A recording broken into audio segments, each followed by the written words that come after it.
The purpose of this whole Thought Leadership Forum is to equip you with knowledge that you need to elevate your brand beyond the bio, to get yourself some finance beyond your pocket, how to rake in the money with the content you're creating, because it has gone past the part that is just about your talent alone, or it's just about what you love doing alone. Now you need to make money off it, because we are growing. Very soon you'll be having babies. And Daddy, what do you do for a living? I create content. Okay, my school fees is up. You'll be like, oh, child, let me post this. Follow me, go pay my son's school fees with no money. You understand? So now you need to grow your content from talent alone, from passion alone, to whatever that you want to do and make money of it. Now let's talk about money. As earlier as I said, this man has been a very great advocate for money. He's been doing this for ages. I told you earlier that I was privileged enough to be under his mentorship some 8 years ago at the Church of Pentecost, Dansoman, PIWC, where he taught us about money. And he changed a lot of things that I presumed money would do, to begin this whole Thought Leadership Forum with a topic that is very good, that you out there need to learn. Today we're diving into building influence with purpose. So whether you're a content creator, strategist, entrepreneur, or storyteller, this forum is for you. You understand? So to kick off things, we are talking about money out here. And Elder Paul Mante is a great personality to help us do that.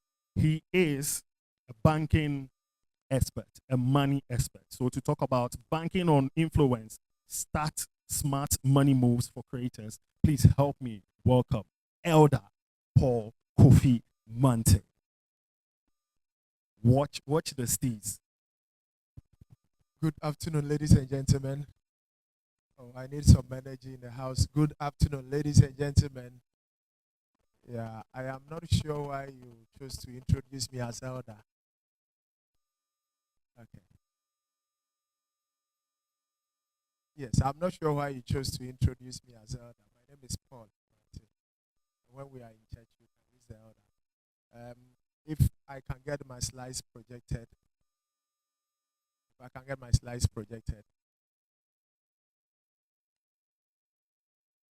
Okay, good. So because of the slide, I will be here. Okay. So I am supposed to deal to discuss a subject matter. Smart money moves for creators. Smart money moves for creators. Now there is an important question I asked myself the year 2006, and I will need everybody to ask yourself that same question. If you didn't have to work from today, how many months can you live your normal life without salary? Anybody want to provide an answer?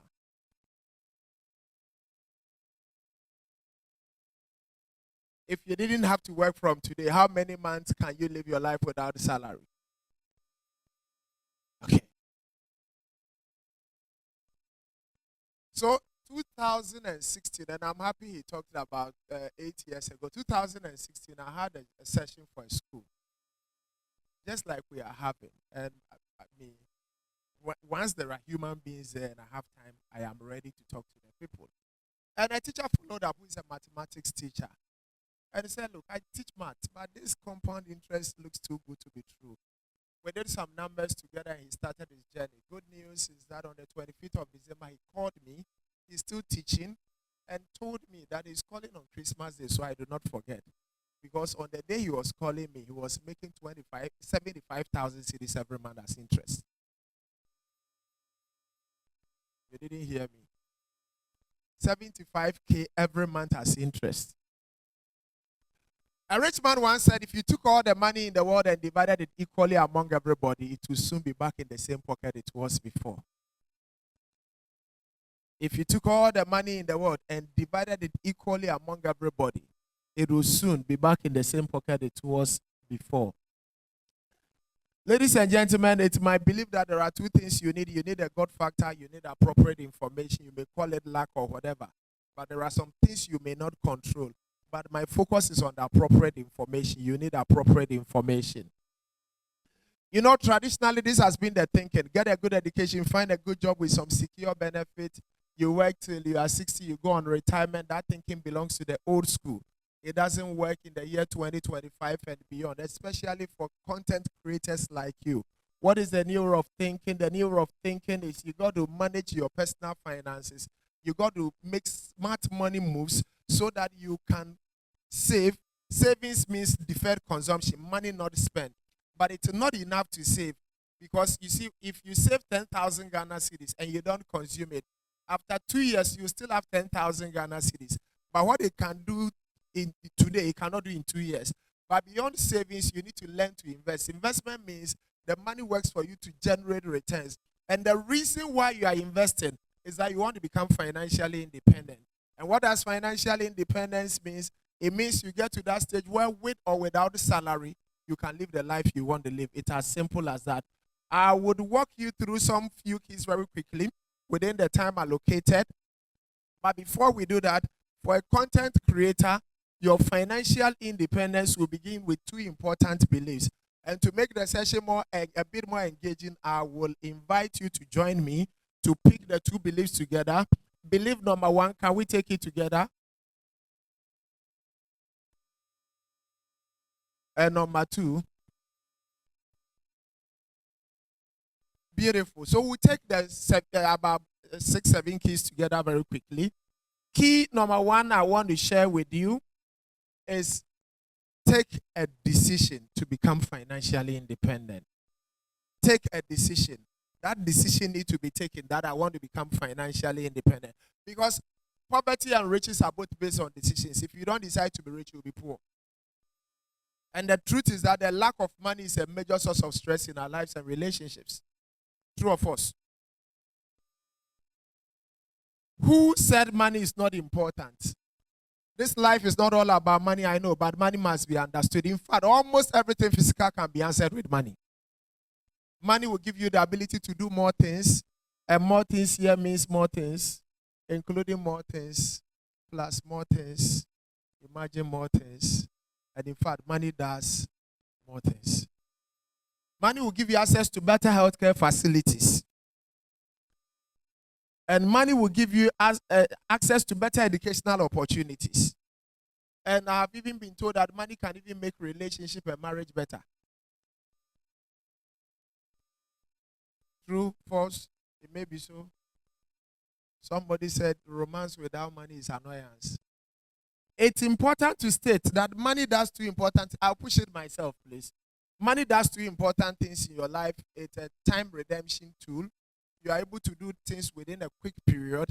And again, it's a mechanism for efficiency. You become more efficient. But 3 things will hinder you from taking off. 1 is procrastination. 2 is excuses. And then 3 is blame. We need to deal with these 3 self-imposed limitations. Second key I want to share with you beyond taking a decision is you need to sit down and plan your finances. It's important to ask yourself, where do I find myself now? And where do I want to find myself another 5 years, 10 years, 20 years, 30 years?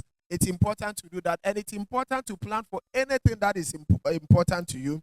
But 5 areas I want to touch on very quickly. 1 is old age. Whether you like it or not, you'll grow old one day. In fact, the last time I checked, for all Ghanaians who are more than 60 years, they are a little over 2 million. Now, those who are on state monthly pension are less than 300,000. So you have like 1.7 million who are not on any pension. But even those who are on pension, look at something here. This is on the SNID website. 63% of pensioners earning 1,814 cedis, 63%, or less a month will enjoy some increment. And this is the 2024 pensions. And even after the increment, look at that. And this is 63%. Just to put it in context, that look, if you don't take charge, how many of us have seen old people who are struggling before? And do you realize that they were all young like us? And what we see can happen to us. That is what you can call seesaw pension or old age. What the old age you are seeing, you saw when you were young. But you see, if you plan well, I think 2000, and I had a man inviting me to his office, and we started some planning towards old age. He retired 2019 or 2020 and asked me to come home for a conversation. I go home and he asks one simple question: how much interest do I make every month? I check, he's making 60,000 a month. So I said 60K. He says, okay, very good. From now, every month, pay 30,000 into my account. 30,000 for what? He said for shopping. And he takes it and he enjoys his old age because he planned for his old age. Another area you need to pay attention to. You need to pay attention to his housing. Don't make the mistake the old folks make. They spend all their life building one house. And let me make an important statement that you should not forget. The house you live in is not an income generating asset. The house you live in, it does not put food on the table. So you don't spend all your life building one house. Instead of this I call dream house. Let it remain in your dream. Build a simple 3-bedroom house and enjoy your money. A simple 3-bedroom house, maximum 4-bedroom house, and enjoy your money. Because how many of us have children? Your son says, lift up your hand. Okay, how many will have children? What is the average number of children you intend to have? How many? 3? Who says 6? Oh, you will live long. But whether 2 or 3 or 4 or 6, your children are either going to be boys or girls. The boys are in one room, the girls are in one room, the parents are in one room, finish. 3-bedroom house. What are you saying? Guess. Which guess? You are here, you don't have a house. We say build a house. You are thinking about guests who may not come. How many have been to the UK before? If you go to their homes, this platform will be a 3-bedroom house. When you are getting off your bed, you are getting out of the bedroom. But they still survive. And you know what? 2-bedroom, 3-bedroom, they will move their children to master bedroom to sleep with. So the guests can have a place. So when the visitors come, you will move the children. We'll put the visitor there. And the visitor to you see children, school uniform and all that in the room. And nobody will tell you that you don't belong here. So the third area is children's education. Once you have children, you provide them quality education. Fourth area is giving back. And for content creators, you also have to see giving back in what you do. Not just about the making of the money, but in giving back as well. And the fifth area, which is also very important to me, is what I call high life. Make money and enjoy some. Live a good life. It's as simple as that. Enjoy part of your money. The third key I want to share with you, which is even more important for content creators. Hello? Hello? I am not feeling your energy. I'm a lecturer. I don't like afternoon classes. So I have to make the class a bit more interesting. So we'll rehearse the keys together. So key number 3 is pay yourself and invest or win first. Can we take it together? Good. Now I have some life in the house. So the question is, what do we do with the money we make? What do you do? I mean, when you make money, give me an example. What are some of the things you use the money for? You pay bills. When you pay the bills, who ends up getting the money? So let's say you pay your rent. Who ends up getting the money? Your electricity bill, ECG. When you buy whether data or credit. Where? Okay. When you buy your Brazilian hair, who ends up getting the money? So watch it. If you are not careful, you will make money, but you will end up distributing all the money. So what we are learning here is that whatever you make, a portion of that, you need to tell yourself that it is your pay. That one, it is not for Brazilian hair. It's not for the landlord. It's not for anybody. It's for you to keep. Are we together? There is a law called the Parkinson law. The Parkinson law states that a lot of people will grow old and be poor. Because for a lot of people, as they make more money, they adjust their lifestyle. So money increases, lifestyle is adjusted. So pay yourself, and I recommend minimum 20% of whatever you make to be invested. Minimum 20% of whatever you make to be invested. And I also recommend strongly that you invest all windfall. A windfall is any money you haven't budgeted to receive. invest all windfalls. That can have a proverb. They say, "Onyanseni no di kosi obodompe wom." Only the wise bite bones out of eggs. Money is like an egg. You can consume it all today, or you can defer consumption. You hatch into a chicken. That chicken can grow up, and when you prepare your soup or stew or whatever, and you bite the bone in the thigh, you are biting a bone out of your egg. So money is like that. You can consume it all today or defer consumption. Never forget that within every income, every money that comes to you, it's like a fruit. You will find seed in it and you find food in it. Don't consume the seed in your income. The seed in your income must be planted for the future. You can consume the food, but not the seed. Number 4 is watch your spending habit. Can we take it together? So you got to watch. So number 1, you take a decision. After taking the decision, sit down and plan. Number 3, learn to put something away for yourself every month. But how do you create the environment so you can put something away? You got to watch spending habit. Watch especially first time spending. Anything you haven't done before, whether it is buying your first car or building your first house or marrying your first wife or whatever. If you are doing it the first time, pay attention to it. Where I remember when I bought my first car, how much was that car? I think 150 cedis. Around 12 midnight, I woke up to go and check if the car was still there. Because it's the first time and it comes with excitement. But guess what? Today, if you ask me my car number, I don't even know the car number. Because it's not a big deal now. Your salary, or rather your income, must dictate what you eat, not your appetite.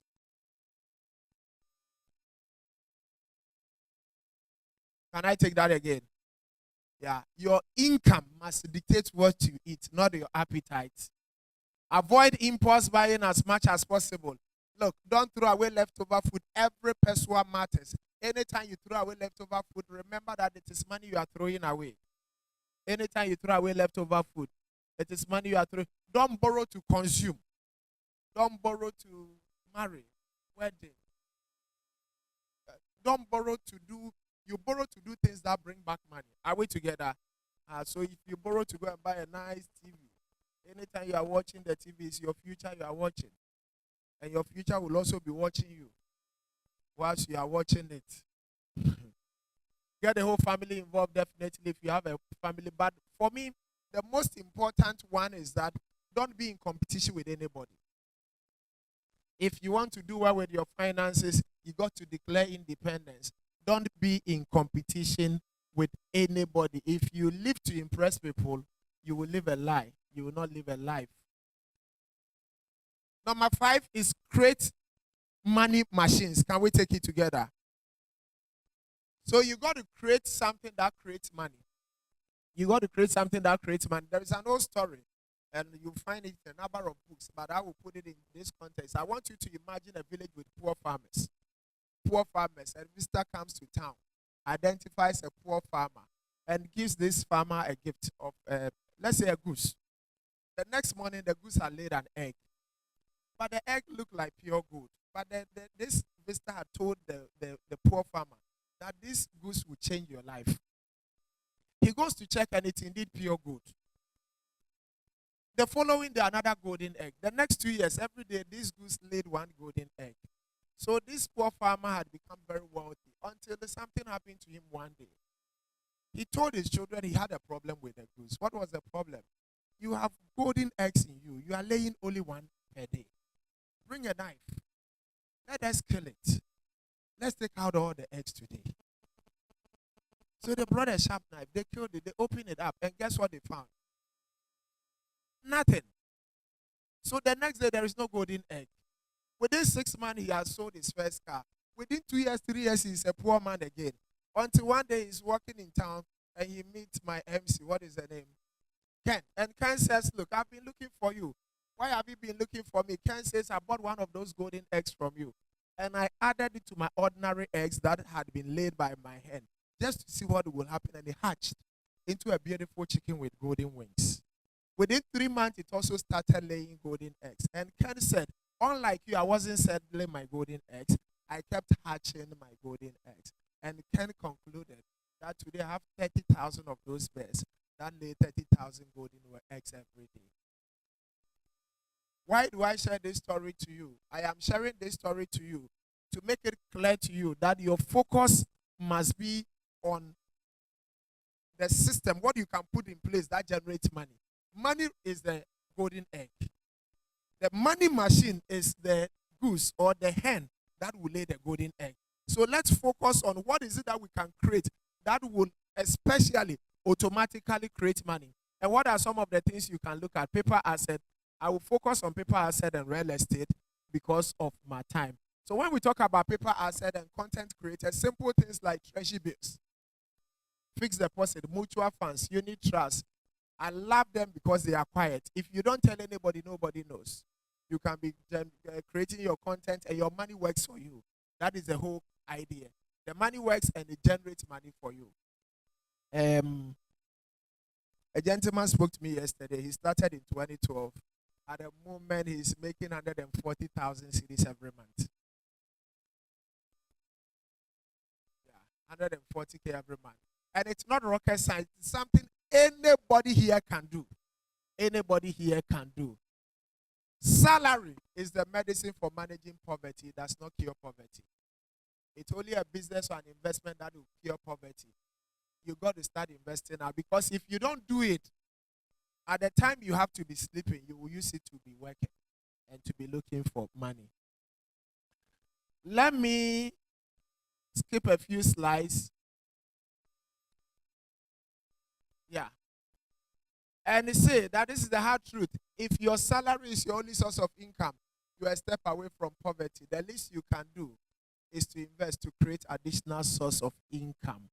And I'll go to my last but one, which will just be one slide, and I'll touch on the last one. The last but one key is build assets and shut down liabilities. Can we take it together? Robert Kiyosaki, one of the favorite books you have to read is Rich Dad Poor Dad. Robert Kiyosaki says that the rich buy assets, the poor have expenses. The middle class buy liabilities they think are assets. The poor and the middle class work for money. The rich have money work for them. And what is an asset here? An asset here is anything you can put your money in that will bring back money to you. It's as simple as that. What is a liabilities here? Liabilities here are things you put money in that will take money out of your pocket. So focus on asset and reduce liabilities. You may not be able to avoid liabilities, but reduce it as much as possible. Because if you create the asset will create income for you. If you have liabilities, it will create expenses for you. And I move on to the last key I want to share with you, and that is launch Operation 1 million. Can we take it together? Can we take it together? So this is an advocacy I started in 2016, saying that the average Ghanaian can make 1 million Ghana cedis. The average Ghanaian. In fact, I have an appointment at 4 p.m. with somebody. The first time I talked about that in 2016, he was in that meeting. We have a meeting at 4 p.m. His investment is now about 1.6 million. He didn't believe that that was possible. And I will walk you through how you can simply do that. Look at this table. Any content creator here, or those following us online, who can do 5 CD a day or 150 CDs a month, and I am using an average interest rate of 18% compounded quarterly. 18%. Compounded quarterly means that it's working like 91-day treasury bill. You are investing for 3 months, and you are reinvesting for 3 months, and reinvesting for 3 months. If you can do 150 a month within 27 years, it will be 1.1 million. 300 a month within 23 years, 1.1 million. 1,000 every month within 16 years, you cross 1 million. 3,000 every month within 11 years, you cross 1 million. 6,000 a month within 8 years, you're looking at 1.2 million. And this is mathematics. You can use your own Excel to do this calculation. I was in a church once and I asked, how many can do 150 every month? The whole church. 300 every month? The whole church. By the time we got to 3,000, it was only one woman. 6,000, the same woman. So I look at her, I said, Madam, you're a powerful woman. And she said, so me, I lifted my hand by faith. Just by faith. The way the power of compounded works is when you make the interest and you don't take the interest, Now it is your principal plus interest that is reinvested. And once principal plus interest is reinvested, the base becomes bigger. So the interest is more than the previous interest. And the cycle continues into perpetuity until you want to end the process. John D. Rockefeller started working as a clerk, earning $3.75 per week. From this amount, he gave up to his church and saved 50 cents. It wasn't much, but it was a beginning. By the time he was 50 years, he was perhaps the richest man in the world. Little by little, and the power of compounding. Look at 500 cedis every month. If you did 500 cedis every month, within 20 years, you cross a million. Within 30 years, 6.5 million Ghana cedis. Look at 2K every month. Look at 2K every month. 2K every month, within 10 years, 642,000. Within 20 years, you're looking at 4.3 million. Within 30 years, 26 million cedis. But these are flat contribution for this number of years. What about if you are escalating? So let's assume that you are doing your contribution, but every year you are increasing it by 10%. Look at that. So we are looking at, look at 500 cedis, but we are growing it by 10% every year. Look at that. Within 20 years, you're looking at 1.8 million. Within 30 years, it's 12.4 million. Look at 2K, the same idea. Within 20 years, in fact, within 15 years, it's 2.7 million.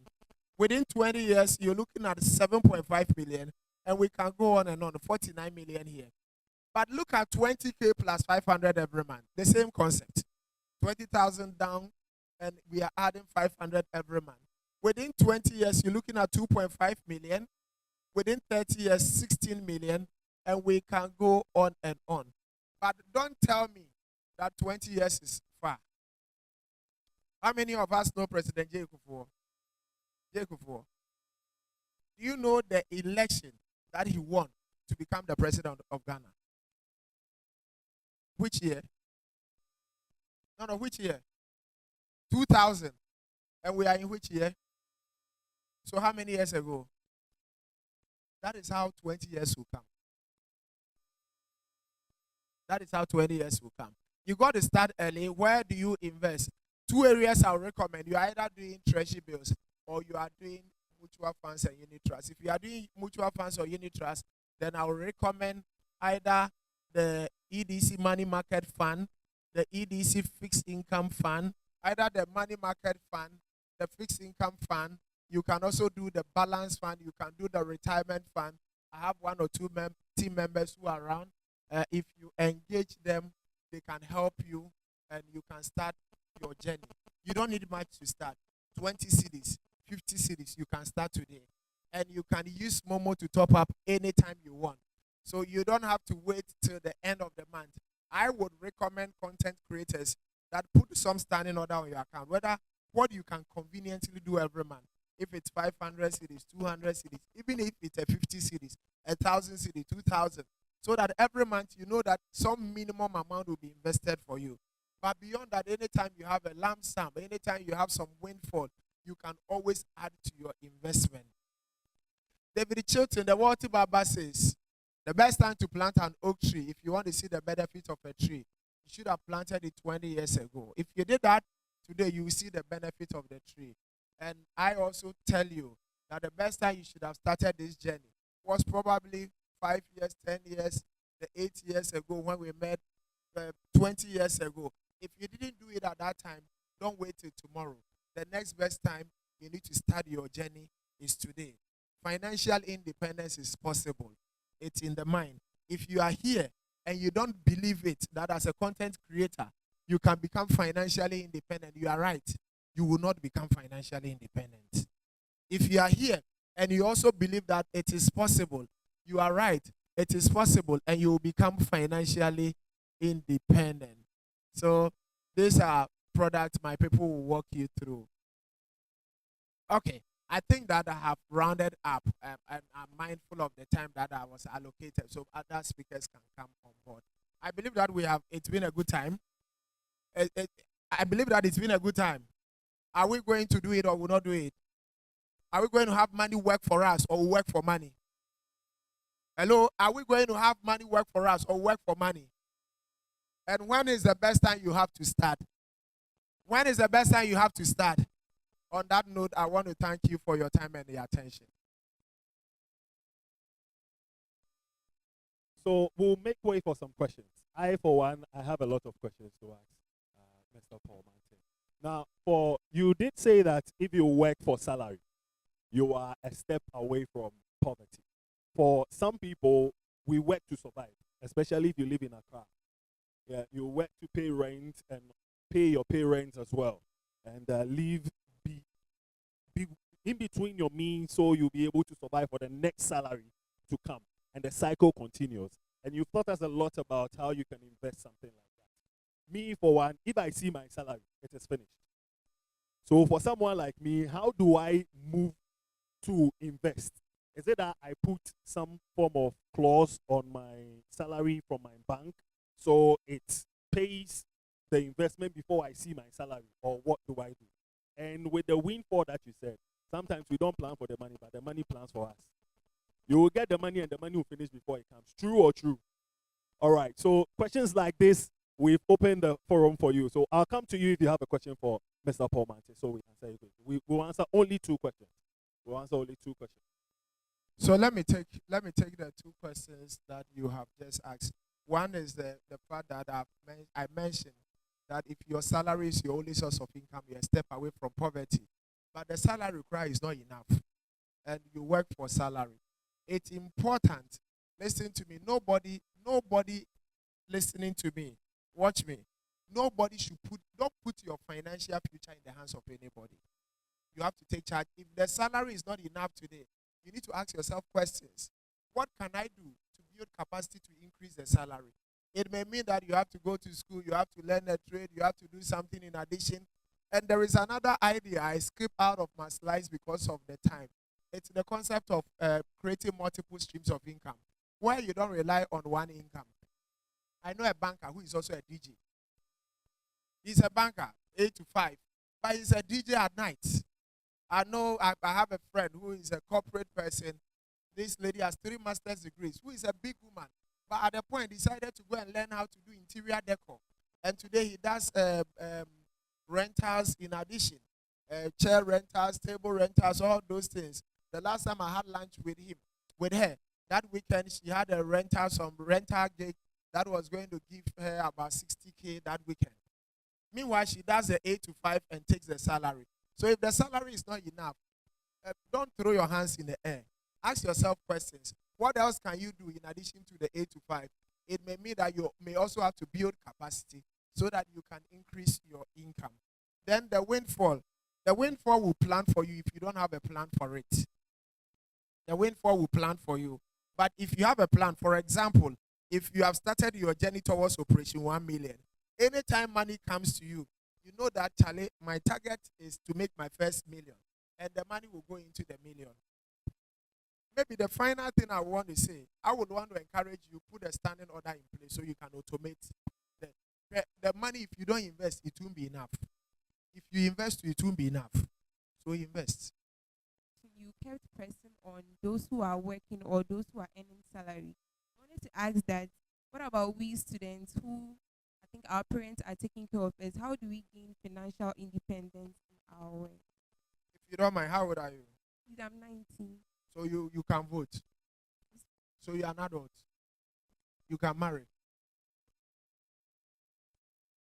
Right? Okay. Look, in our part of the world, if you are not careful, the system will not allow you to grow. I was in China about 4 years ago with my wife, and we bought some stuff from a couple, a man and the wife, who were running their business, and they look so young. So I asked the guy, how old are you? He said, I'm 21. And the wife was 20. And they are, so even if you're a student, my point is, once you are 18 and above, if you are lucky to have parents who are helping you, great. But take charge of your life and see what you can do as a student. Me, even in St. Augustine's College, when I wasn't 18 yet, I saw an opportunity to be organizing buses during vacations, because all the schools in Cape Coast will vacate around the same time, and we will all be crowded at either STC or Tantri stations, and you can be there for 6 hours looking for a bus. So I organized ahead, spoke to some drivers who I collected students from the students ahead, and the buses will come to the school, and I pay for the entire bus, 35 seater.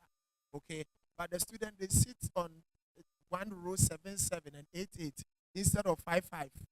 So by the time I am coming home as a student in St. Augustine's College, I am coming home with money. In fact, when I realized that and I started this second year, when I started that, I saw that it was a good business. I spoke to my friends in Infantiman Girls and said, Charlie, can we pick your girls? And when the boys said that, now the girls are going to join the bus, the queue was from like here to Kokrentumi. So don't fold your hands and say my parents are taking care of me. Once you are 18 years or above, you can run. I know a student in Legon who runs a laundry. He's still a student who runs a laundry on the side. So if you can find something to do, please do it.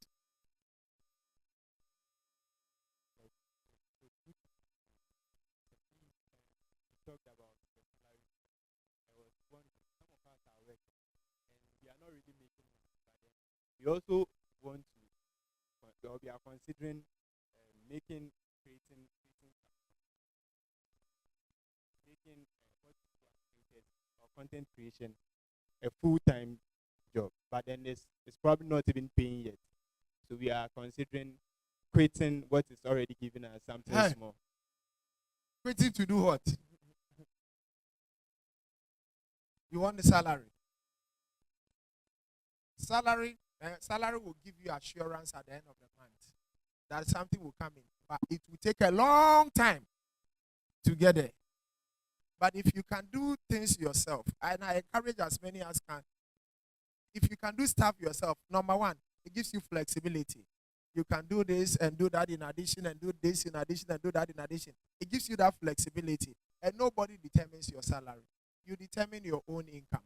So look at how you can polish it. There is a lady I mentor who is a content creator. She's a YouTuber. The last time we met for a conversation, she was making over $10,000 every month. $10,000 every month. And she was working and doing now she stopped working and she's focusing full time on the content creation and doing stuff on the social media. So look, if you can do it better, please do it. Salary, how much you go job? Even if you are not, for the meantime, as a creator, I am not making any income from content creation yet. Okay. Would you still advise that I quit just to focus on content creation? if Lead I us know it? not into temptation. Pray for God, the Lord, to guide you. It's not me who will tell you. Then when you quit one day, you will say that it is you. I had a bright future in this area. Look at the people I started with here, where are all doing well. It's a TV3 that you told me to quit. My friend, the Lord be with you. But my point is that build multiple streams of income. Even if you find something to do 8 to 5, that is bringing you money. Think about what else you can do. Yesterday, I met a friend who does 8 to 5, but who has a huge piggery. And Friday, when he closes, he's going to his farm, and he will spend the weekend in the farm. Huge piggery, doing something on the side. So don't limit your income to one source. That is the whole idea. Even if you want to find 8 to 5, think about what else you can do in addition to the 8 to 5. Thank you. A round of applause for Mr. Paul Mante. Thank you so much, sir. Thank you so much. I hope we've learned a lot. I hope we have learned a lot. So you can do 8 to 5, and after 5, you can do something else. Your content that you're creating. You understand? Now let's talk about branding. Branding beyond what you've written in your bio.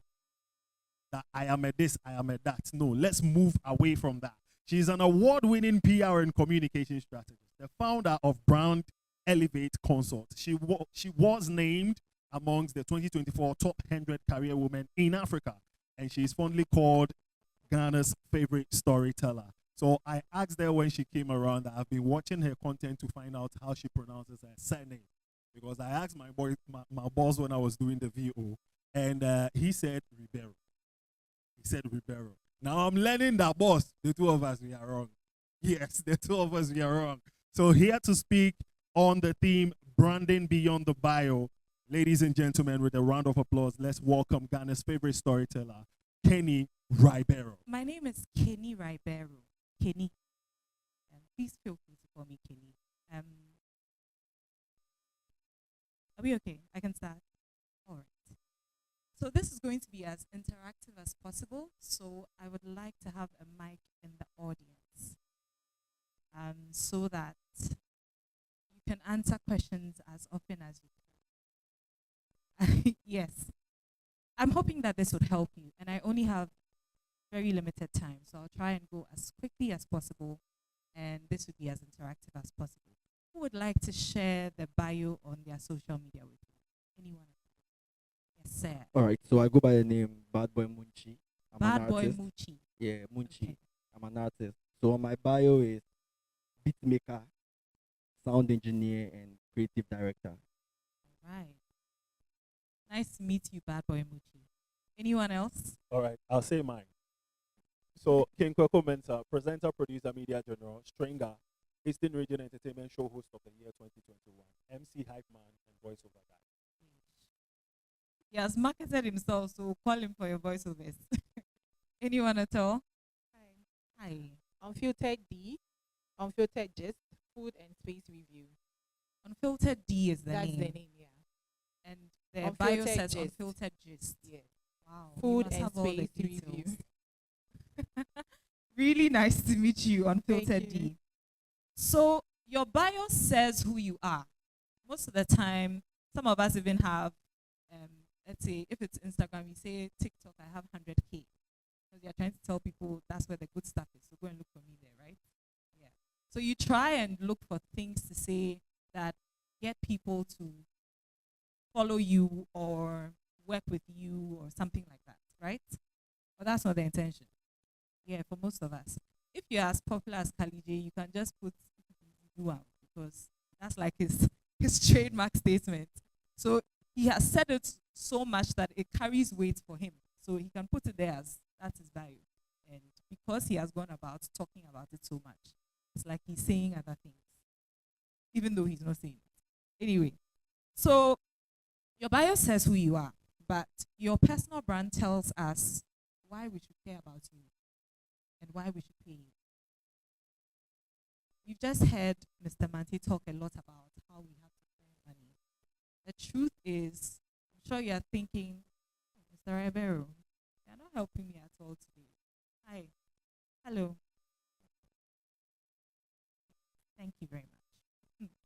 So, your bio says who you are, but it is your personal brand that tells us why we should care about that.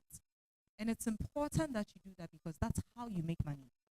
If you don't make us think, I want to be associated with this person, or I think this person is worth my money, you will not even have the 1 CD to put aside like Mr. Mante is saying in the first place. Are you with me? Oh, people of God, are you with me? Fantastic stuff. I need more energy because I'm going to talk as if you leave me alone, I can talk here alone. So please, vibe with me.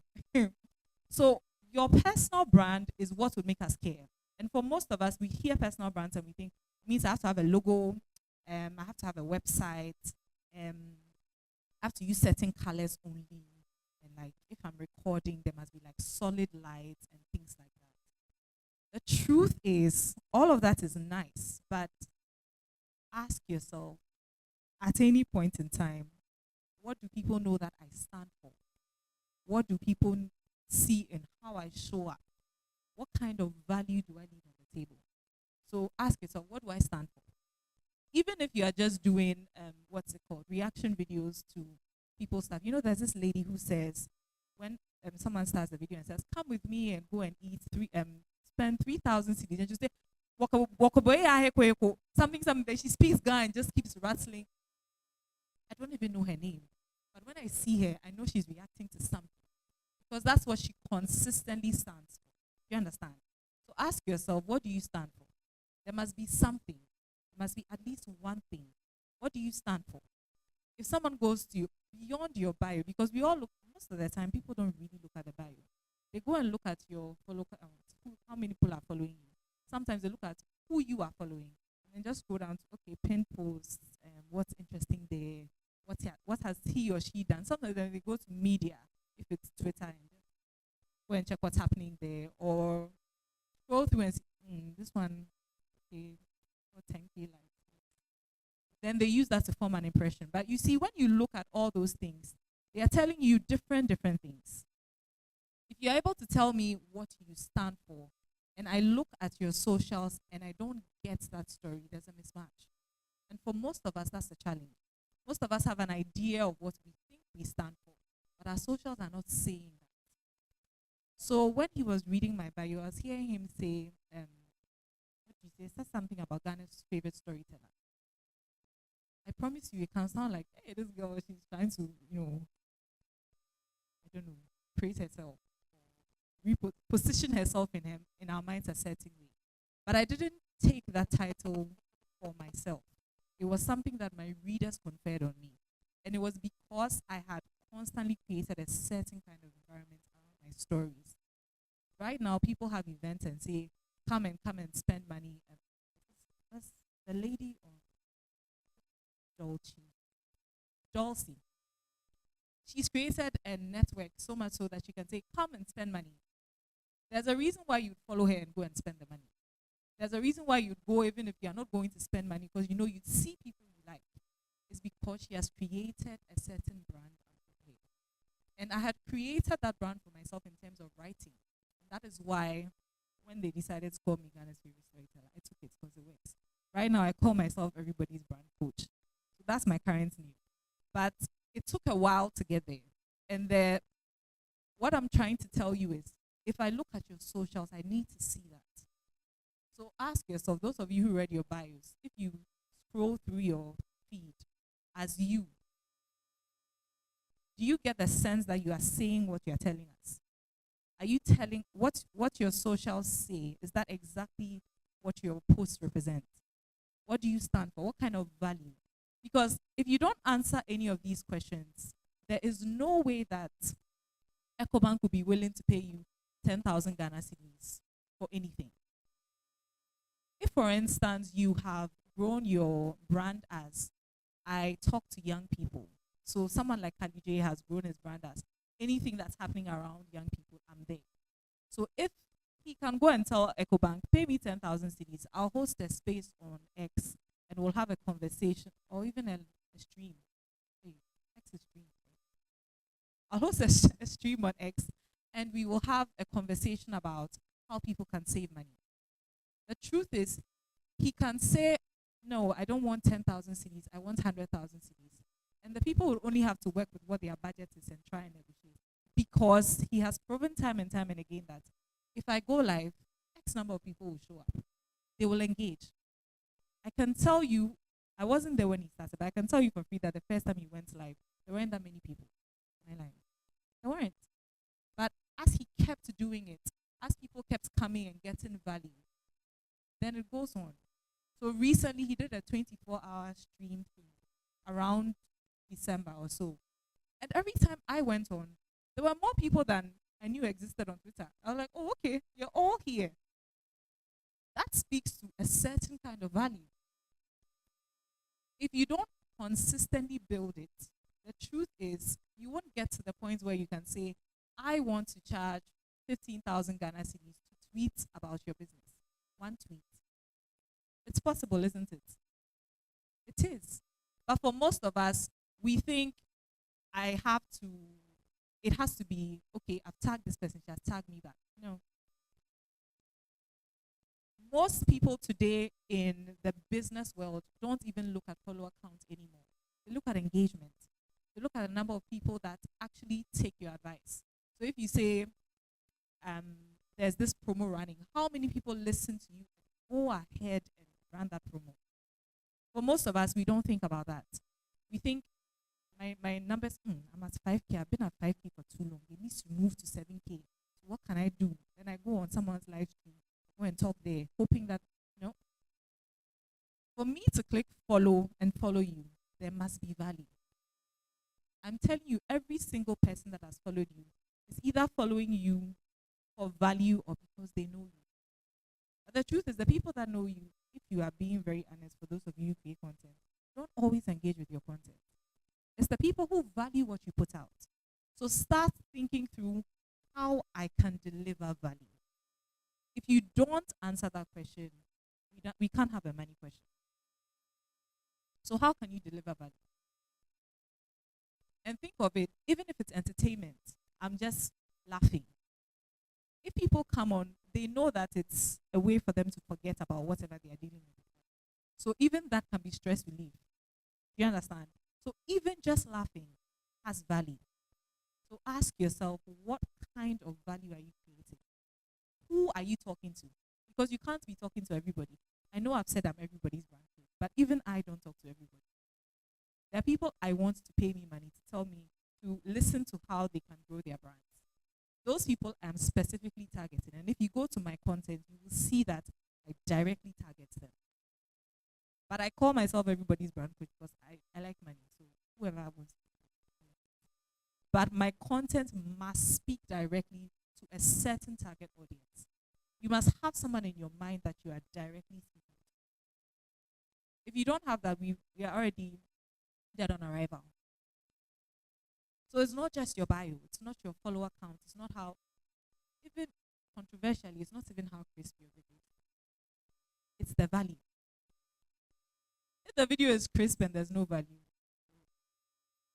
nothing is happening there. No one is going to forward it to their friends to say, wow, look at how crisp the video is. It's only the tech people who like videos who would say, look at how crisp the video is. They would share it because it's funny or it gives them value. Do we agree? Isn't that why you follow people? Or you follow people, even if you're following them for shadow inspiration, that's value. That's fashion inspiration. So it is value. If you are saving Chef Abby's recipes so that you can spark up things in your kitchen, that's value. It's so much value that she has built it so we all saw her in France. Do you think that if she had stopped at, okay, I put it in my bio that I cook, but I only come once every 3 months to post something, do you think anybody would have flown it anywhere? So I know you hear about consistency a lot. Everybody who talks to you about building a brand and content tells you that. But the truth is, whoever will give you money will go and look at everything you have consistently put out. And if I don't see that you are serious about this thing, one day you start, the next day you are off for 6 months, you are living your life, you come back. Hi guys, I know a number of you have asked for me, so I'm back. EcoBank won't give you the money. I can tell you for free. They won't give you the money. So you have to be consistent in speaking and delivering value to the people you want to speak to. Otherwise, dead on arrival. How much more time do I have? Whoever is giving. Everyone is just pointing their camera at me. They're not showing me how much time I have. How much more time do I have? All right. Since they won't tell me, I'll just keep talking until the mic goes off. So apart from determining who you are there to serve and all of that, thank you very much. One of the questions you need to ask yourself is, are you showing up where the people who need to see you are? The people who need to see you, are you showing up where they are? Because very often, some of us have just limited our lives to TikTok, and that's the end of the story. But a lot of the people who pay the money are on LinkedIn. Are you aware? The people who sign off money without thinking, they're on LinkedIn. It's the agency that will tell you the budget is this and this and that and that. But if you go and you're consistently delivering value for a CEO to see on LinkedIn, he will overthrow everybody else, including his finance guy, and say, give him 10,000 Ghana cedis for that one tweet. But how many of you are on LinkedIn? Let's do a quick vibe check. Quick vibe check. The hands that are up that are on LinkedIn, when was the last time you posted? If you posted this week, let me see your hand. Wow. Okay, so in the entire room, everyone that's on LinkedIn, only 4 of you have posted this week. I don't even ask this one. How many of you have posted this week? July is almost over. Wow, guys. That's where the money is. So LinkedIn is where the money is. But it's not only on LinkedIn, I'll be very honest. Because I recently discovered that there was a CEO that was following me on Instagram. I didn't know her because her bio doesn't say CEO of anything. It says some very maybe something very quiet.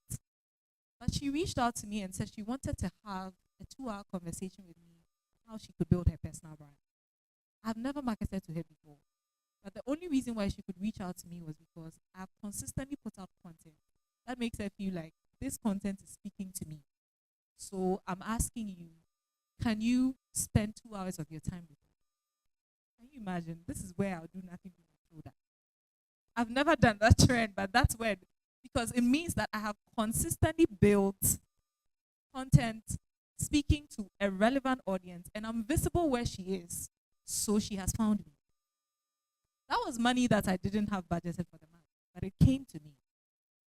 So think about it. Are you where the people who need to see you are? It could be TikTok. It could be Twitter. It could be Instagram.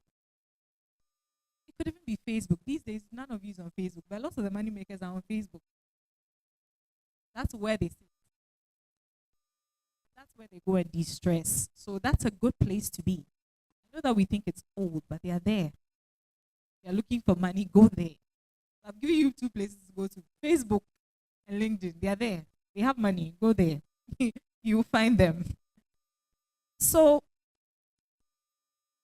I've spoken quite a bit, so I'm going to go through how you can go about building a relevant brand. Because the truth is, we all know that you are not fighting for attention. We say it's an attention span. You need just 3 seconds to catch the person. If you don't hook them, they don't pay attention. If the information is relevant, people will stay.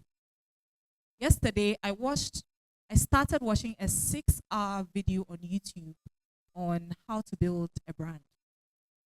6 hours. If you go and look at it, it has over 600,000 views. 6 hours. People are watching. So it's no longer, it has to be short and sweet, otherwise people will not pay attention. It's relevant, so they are paying attention. So ask yourself before you say, hi guys, is what I'm saying relevant to my audience? Figure it out. And thankfully today we have ChatGPT. So you can ask them, what is relevant to my audience? There are AI tools that can tell you what is relevant to your audience in your niche that you can use to target that particular audience. Most of us just go with a trend. If you don't go with a trend that sits in your niche, that speaks to your relevance, dead on arrival. Because sometimes you put out content and you see that people unfollow you. Does that happen to you? Usually what that means is, one, it's either you haven't been consistent in giving them the kind of content that made them follow you in the first place, or what you are putting out now is no longer of value to them, so they unfollow you. Sometimes we just, oh yeah, you've gotten to 10K, why? I want to reduce it, so. But that's okay, most of the time, the real reason is what I've just described. So if the information is relevant, if it's 6 hours, people will stay there. So it doesn't have to be 40 seconds. It doesn't have to be 3 seconds. If it's relevant and it speaks to that audience, they will stay engaged with that content. And you will be able to build that clout. Because if you don't have clout, then you can't mention the money. Those of you who have worked with agencies here would know that very often when you go and you say, this is how much I want to charge, they'll come back and say, this is what our budget is. And then you'd have to work with the budget. But if you have built clout, if your bio is on point, you've proven that you can get results, you've proven, if I work on your campaign, this is what you get, which are all things that should be on your socials, whether it's in your bio or it's in some post somewhere or it's in a media kit somewhere. There should be something that's speaking to the value that you say you are creating. That way, you send it to the agency and you tell them, I want to charge 10K per post. They will haggle, but they know that they can't push beyond a certain point. They can't even look at you and say, I'll give you 500 cedis. Away from that dress. How are you giving me 500 cedis? You have to respect yourself. Do you understand? So it's all about consistently building that value. And for most of us, that's why we miss it. We start and we stop. We don't think about who will see us, who needs to know that we are putting out that content. And that is why we are not able to build a brand that pays. Because if I remove your bio today, I should be able to see value in your content. I should be able to see, oh, I want to follow this girl. I want to see where it's going. Or this guy has a lot of interesting content. Let me see where that will go. Your bio doesn't do that for you. It's the content. So until you have gotten to the point where your content is clearly feeding an audience, clearly a solution, we are dead on arrival. Sometimes you will need to evolve. Sometimes you'd see that, okay, I may need to switch up how I appear on TikTok because I want to speak to CEOs. I want to speak to people who are working from home. Constantly evolve if you need to. But so long as you're staying in the value lane, you can't go out of stock. Because it's not even about what niche I am in. So long as, even if it's fitness, kakra, lifestyle, kakra, Jesus, kakra, it's value, people will follow. So it doesn't have to be a niche at all. If you get to the point where you are constantly talking about value, then you can charge for that value. I'm standing here not for free. You understand me? There's a reason why they looked for me. I'm sure there are other people that they could have gone to. I can list other people. But there's a reason why I'm standing here. Because I've been able to speak to a certain value. So I can say, I'm charging you this amount of money to stand here and talk. You can say, I'm charging this amount of money to start a master class to teach people how to do XYZ. I'm charging you this because I've put out a product. If you haven't done the value, who's going to pay you any money for any product or any master class?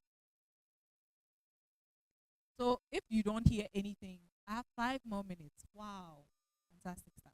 If you don't hear anything at all, one, be intentional about the kind of content that you put out. Make sure that it is speaking directly to a particular audience. 2, make sure that whatever you're putting out is visible for the people that need to see you. So you can have 10K followers on TikTok, but if you go to your analytics and you see that they are all between 18 to 23, and you're trying to reach 34 to 50, it means that you have to think about switching it up. You understand me? Then you have to think about, how do I communicate this value? You have to be put together. So do you have a media kit? If someone from an agency reaches out to you, do you have anything that speaks to the value that you have? Because very soon, we'll get to a point where even governments will want to partner with you as individuals. That's where I hope governments, but they haven't got it. Where they partner with everyday people to even break down policies. So there's a policy on maybe fuel. What does that mean for us? We all sit in cars. So if they get to a point where they're going to work with you, what do you have? Your bio says what? Cool girl. 100K on TikTok. Which government will work with you on that? Guys. So put it together, deliver the value, and be consistent. That way you'll be surprised. Even the money will come to you. Like I said with the woman that entered my DM, the money will come to you. Then sometimes you'll have the opportunity to create the money by putting out products, by putting out classes, even hangouts, whatever it is. You can constantly monetize. One of the things that you can do to multiply this value, that's the last thing I would say, is to create a community. And that's what most of you seem to think you have, but you don't have. Because for most of you, your community is just looking at you coming to post something. Tell them. Hi, like and share. Hi, share on your stories. That's not community. You all have somebody who always forwards you, like either NSPPD link or morning broadcast link. After a while, don't you mute them or ignore them and say, you see that the messages is like 13 unopened messages. Yeah, it's not giving community. It's not giving value. If you're constantly engaging with them, it goes this way and back, this way and back. So sometimes do a live and say, I just want to talk to you guys. Come on and ask me a question, I'll answer. That one, oh my God, I spoke to Fimba and she responded and she remembered my name. It does more than a lot. That person becomes an ambassador for you and will go on and say, she's doing this product, she's doing this event, you should come. That's how you multiply the value. So I've said quite a bit, and I hope that at least one thing stuck that you can continue to create value with and make money from. But in the meantime, if you do have any other questions that are not addressed in this short time, my name is Kenny Ribeiro everywhere except Snapchat only. Everywhere else I'm there. Kenny Ribeiro, just send me a DM. Do we have some questions for her too? Oh, we do. We have questions for you. We have questions for you. Hi, my name is Bliss, and I'm building a platform that is called Media Outside. So I We want day to- outside yeah, on Twitter or everywhere, TikTok, everywhere. yeah. So my question is, do people on LinkedIn like entertainment stuff? Like Yes, content? they do. You What know is- the fun thing about LinkedIn? I recently did a case study with Kofi Kinata. Kofi Kinata is a musician, right? What's his bread and butter is to stand on stages and sing and vibe and go.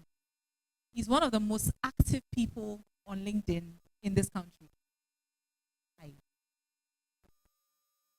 He's one of the most active people on LinkedIn. And do you know what that does for him? Yes, people engage with his music outside, but on LinkedIn, they get to see him as a personality. They get to see him as a person. So he gets things like brand deals. He has a UN ambassador endorsement because he comes correct. You understand? So you have value that you can spread across all those places. But LinkedIn is a place that allows you to interact with the people who make decisions. Because most of the time, those CEOs are manning their own DMs. If you go to his office, you have to see the receptionist. And the receptionist will take you to his PA. And his PA will check his calendar. And the calendar will probably come through with, there's an emergency board meeting. So many roadblocks. A DM on LinkedIn, direct. So please. So in that case, how do you repurpose your TikTok and Instagram content? So that you can able to improve or maybe like It depends on what the content is. Even if it's entertainment, like I say, there's room for entertainment on LinkedIn. So recently there was a trend. Something had happened. Even let's take this CEO and HR person that was trending all over. All right. So even something as I say trivial as an affair found value on LinkedIn. I can tell you the number of think pieces that were there. From there's probably a problem with engagement, employee engagement, to problems that happen with HR. Guys, there was a cold play concept. But even that found value on LinkedIn. People found ways to connect it to things that have to do with the world of work. So I don't know what's we day outside about. The business of amplifying events. Absolutely. You have an event. There are people on LinkedIn who are looking for places to stress. It just means that you're not going to put it out on the way you do it on TikTok. So you just post the video and probably add a few hashtags and trending music. You may not be able to do that. But you can put it on LinkedIn and say, if you're looking for a way to de-stress this coming weekend, this is the place to be. We day outside, we'll have all the details, XYZ. You insert a link or a video. All right. So Thank you. we'll take the other question as well. Hi, I'm Andy, and the Hi, question Andy. is it very okay to have different personalities on all platforms? Example, I'm a presenter, an influencer, content creator, and all that, media all around. And on Facebook, there's this personality of me that I'm very serious with my post, motivation, and all that, same as Instagram. When it comes to TikTok, I'm very goofy, very funny, and on LinkedIn, maybe some way funny as well. Is it very okay to have different personalities on different platforms, or it should be the same? The way a number of you are nodding, there's something else in your head there. Okay. So, how do I say this? You should have the personality of Andy. Andy can express himself in different ways for different platforms. I'm a talkative on Twitter. Everything that happens, I'm going to talk about it. My toddler that is stressing me, I'll go and tweet about it. But I will not put that on LinkedIn. You understand me? But if you encounter me on LinkedIn and you encounter me on Twitter, and you meet me in person, you should get the same sense of who I am. So it's not necessarily I tweeted being today my toddler decided to stress me. If we were at home, he would sit in one place for 2 hours. But today, because we are here, you see how he's stressing me. I can put that on LinkedIn and say the challenges of a working mother. You understand? Because it's a working day, but my son is on vacation. That's something I have to juggle. It's the same thing, but a different audience.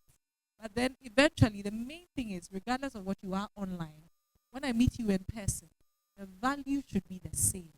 It shouldn't feel like you are completely different from who you are. So maybe you are jovial on TikTok. If I meet you, at least one joke should come through in the person I meet. You understand? Otherwise, then it starts to look as if you're being inconsistent and not sincere. For most people, that's a turn of their personal values. We've all seen someone who's wearing a shoe that's not their size. See how uncomfortable they look when they're walking. That's how it feels when you are doing something that's not you. People can always sense it. So try and be as consistent as you can, but then use the rules of the different platforms. Thank you. You're welcome. All right, ladies and gentlemen, a round of applause one more time Hey, thank you. for Ghana's favorite storyteller, Kenny Ribeiro. So now that we know about branding, now that we've heard about smart money moves as well and everything, I'm sure you've jotted your points down. Now let's hear from the content creators that have made a career out of what we want to do. Those that do it for a living and get paid to do that. We're going to have a roundtable discussion with some of Ghana's favorite content creators. And let me remind you that we're live on social media as well.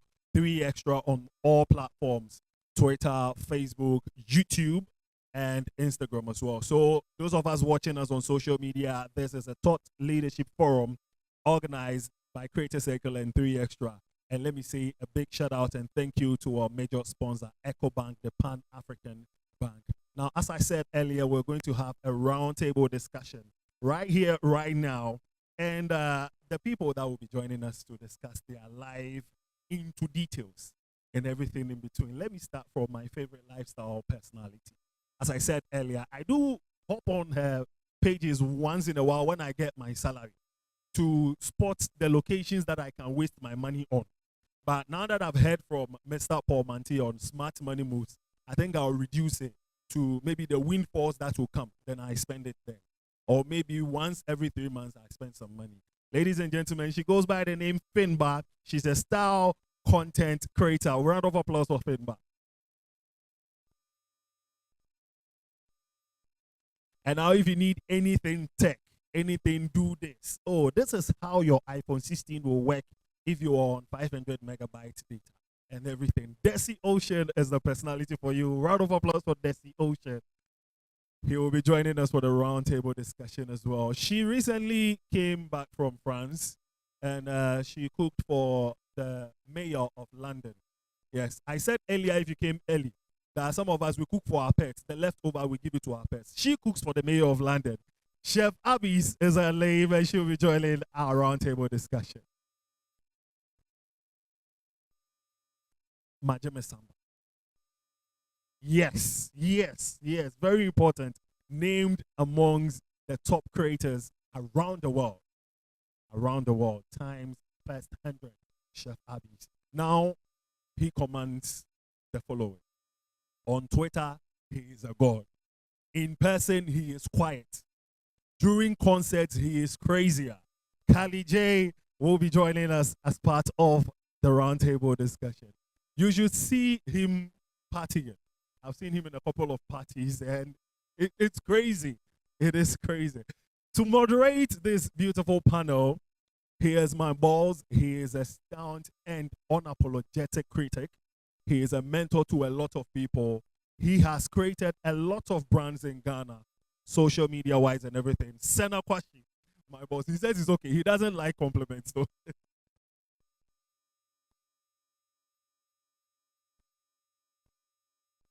I think the real stars are with me. So let me just go back a little so that they can see Desi's face. And then time top 100 well, sitting right here. Finbar and then also Joshua. I will always call him Joshua. I'm never going to call him Kalije. So for today, we are going to discuss. Oh, you don't know he's called Joshua? How many of you knew he was called Joshua? Should I mention the full name? Joshua Boy Notte, is that it? Am I getting it right? So today we are going to talk about one of the important conversations that we had today. I think most of you are here for this part. You want to learn from the people that have done it. They've built their businesses, and again, for some of them, this year has been phenomenal. For some, last year and the year before was extra phenomenal. And I think even I can learn a lot from all of you, even though I'm not directly creating content. I always tell everybody that we are all content creators. If you have a Facebook account, if you have an Instagram account or a TikTok account, you are creating some sort of content because somebody is consuming what you're putting out there. So I'm really glad that you are all here to join us, talk about this, and then we all hope to learn something from you. Now, this is going to be very interactive. I'll let them talk for a while, then you come in with your questions, then I talk for a while, then you talk for a while, then you come with your questions. And because we have used some amount of time already, because we started late, people were coming on Ghana Man time, we would have to condense a lot of the conversation. I plan to keep Chef Abby here for like maybe 2 hours, but now I have to bring it down to 1, which is so sad. You know? It's not every time you see somebody that has booked for the mayor of London. Anyway, let me start with Kalije. Yeah, sure. How has it been for you so far? I think it's calm, it's cool. I'm just chilling. You're just chilling. Yeah. I think the thing that I like about you is in 2023, 2024, 2023, I was still working as a person. And we did some stuff with you because you were already bigger than our brand on Twitter. And you know, I work in media, and we build media brands. And we built one of the media brands that we believe was a big youth platform, right? I don't want to mention the name because I don't work there anymore. But we needed to partner with somebody to give us more eyeballs on Twitter because somehow, even though we were big, we were not getting into the Twitter space. So in our thought leadership sessions, or the brainstorming sessions rather, your name came up. And then we had a very good relationship at the time. That was just the beginning. Somehow in 2023, 2022, you were able to turn your social influence into activism. Maybe let's start from that point. How did that happen? So it was quite a very funny story. But after school, after JIJ, I was doing quite well in the social media space. I was getting money. I was getting contracts. I was getting brands. And the people I sat in class with, I mean, even though I'm not like a brilliant student, right? But I'm not like I passed my exams.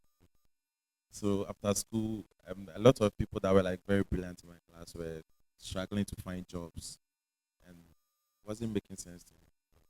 Like in a sensible space or in a good society, it should be easier for them to get jobs and all that. But you find them struggling to find jobs and all that. So as part of me questioning society and how broken our space is, it led to Fix the Country. Because I realized that once in a while, if the country is fixed, a lot of things will work right. People graduate from school and get good paying jobs. Because me personally, my DMs are very crazy.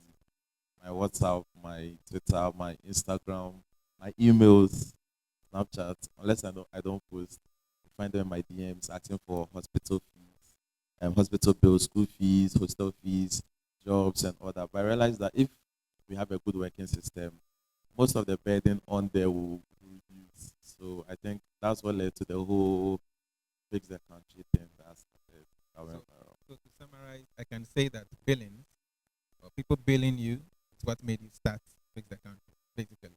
So one way or the other. Wrong wording. One way or the other. One way or the other. Yeah. Okay, but I like what you mentioned, right?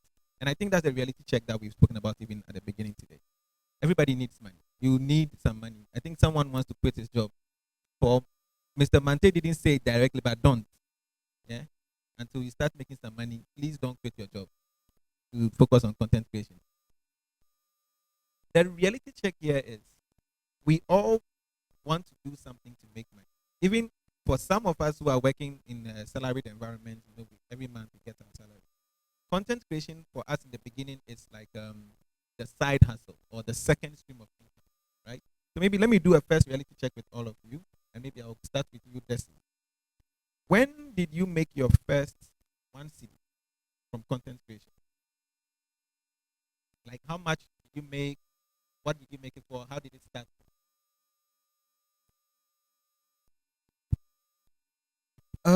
Yeah. So let's say let me start from where I began.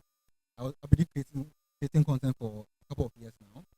So I started making money in my faith field, creating content, and probably that was like $50. That was the first. The dollar was 5 cents.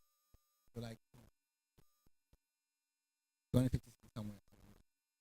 So 5 years into my journey, that's when I made my first actual money. And yeah. So it wasn't any platform, it was a paid partnership with the brand.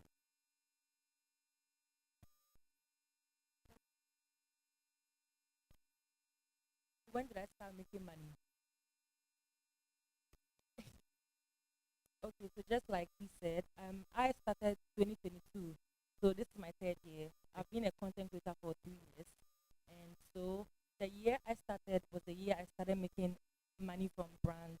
So partnership with brands is how I started making money. And that was the first time I ever made any money at all from a brand. Yeah. So you had an easier, start No, in no, a no. sense. Not really. Well, somebody said you waited 5 years to make money. Okay. So you have to you have to thank your stars. Well, I was briefed on all of your names. Because everyone calls me Finbar. Okay, so Finbar. I'll go with Finbar. Anyone is fine. So my first was 2020 lockdown. I had just finished with Malaika in 2019, so it was more like when I started, it was like a hobby for me, and I had become very confident in front of the camera. I loved clothes at the time, so I used to just like play around with some clothes, and it was a clothing brand, like a small business. It paid me 500 cedis, advertised about 6 clothes. So that was the first I made, 500 cedis, 2020. And you? Don't. Oh, I think 2019, about I had like 10,000 followers on Twitter, and I was just catching cruise. And one of the agencies approached me that there is this brand gig they wanted to put me on. I didn't even know that brands were paying, so I took it. It was like 50. Interesting thing is, the first time I made money from content creation was in 2012 or 2011. At the time, what we were doing, we didn't call it content creation, which is why we were calling ourselves bloggers. So I used to run a fashion blog with one of my friends, bradperici.com. And back then Facebook would pay you for putting ads on your website. And you had to create a dollar account and get them to send the money in. I think we made about first time we got the money from them was $16. And I remember walking into GT Bank to tell them, oh, my dollar account has received $16. Like, you see, they were looking at me like, what, $16? But over time, of course, it started to grow, and then Facebook shut it down. So it's an interesting thing to hear when you make the money, because a lot of the people here are students, and some of them also have day jobs, right? So there's the issue of, someone mentioned earlier, how they really want to do this content creation thing, and they've started, but they're not making any money. But they are feeling like if they leave their day job, their salary day job, which you said is not enough, the salary is not enough. It's not enough. If they leave their day job, they will be able to focus more on the content creation. And they believe that the focusing on the content creation would drive them to finally make their money. Right? So what I want to hear from you is just looking at how you balance the content creation that you're doing with a time that you had a full-time job. I think for you, Chef Abis, will excuse you because you moved away from engineering to content creation full-time in a sense. But for any of you that was maybe like a student or working full-time and then had to be doing the content creation, how were you able to balance it and still make some money out of it? Finbar, you want to start? So for me, I didn't have a 9 to 5. Along the line, I got a 9 to 5, but I've always started out as a full-time creator, got a job, and later dropped the job and just focused full-time. So Okay, so you got a job and you realized I I will make more from content than this job anyway. Yes, so for me, what I would say, the job that I got was not paying as much as I was making. And the second thing is, around the time I was doing my MBA in marketing, so it seemed like the perfect opportunity to practice some of the things I was learning. So me getting the job was not necessarily to make money. Money. I just needed like some experience, and it was like a marketing firm. Okay. Yes. So I feel like my situation is quite It's different. also. Okay. Yeah. Let's move to Destiny. So for me, I started when I was in school, when I was in uni. So I still have a technology background. That was what I had. And I began creating content in terms of letting people know what they could do with their tech. Since I was reading tech, I was teaching people coding, right? So throughout the years, yes, I finished school with my service. And yeah, basically the job I was getting wasn't matching what I could make from content creation. Because my first ever big money I made was whilst I was working. That was during COVID 2020. I got to work with the World Health Organization to create games, still my background. And that was my first big check. So after that, I felt like, yes, there's something I can do full time. But even that, whilst I was still working, what I used to do is I used to batch record content. So I go and do my 9 to 5, Monday to Friday. Saturday, Sunday, I sit, record about 10 videos, edit the video. During the week, post. Until I was able to see that, yes, I'm getting some amount of money and I can quit my job. So yeah, if someone wants to quit your job, just say, do what you're doing, find a way to balance things around you. And once you're satisfied with what you're doing, then you can apply that.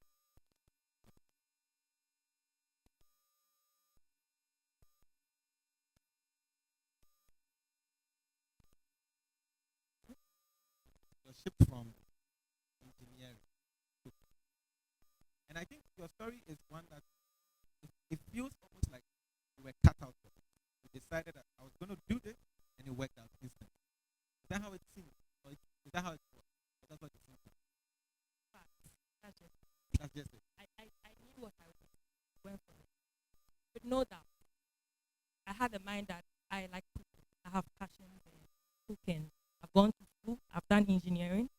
Engineering is also good. But I don't have the passion there, you know. And I don't just do something for money. I do something because I love doing it. In the course of that, I gain money, I gain recognition, brand deals, and all that. But then my vision is not to make money. Of course, money is good. But my vision is to do something I enjoy doing, I'm passionate about. So if it's cutting out engineering, I will do it. Okay. Because I enjoy the cooking.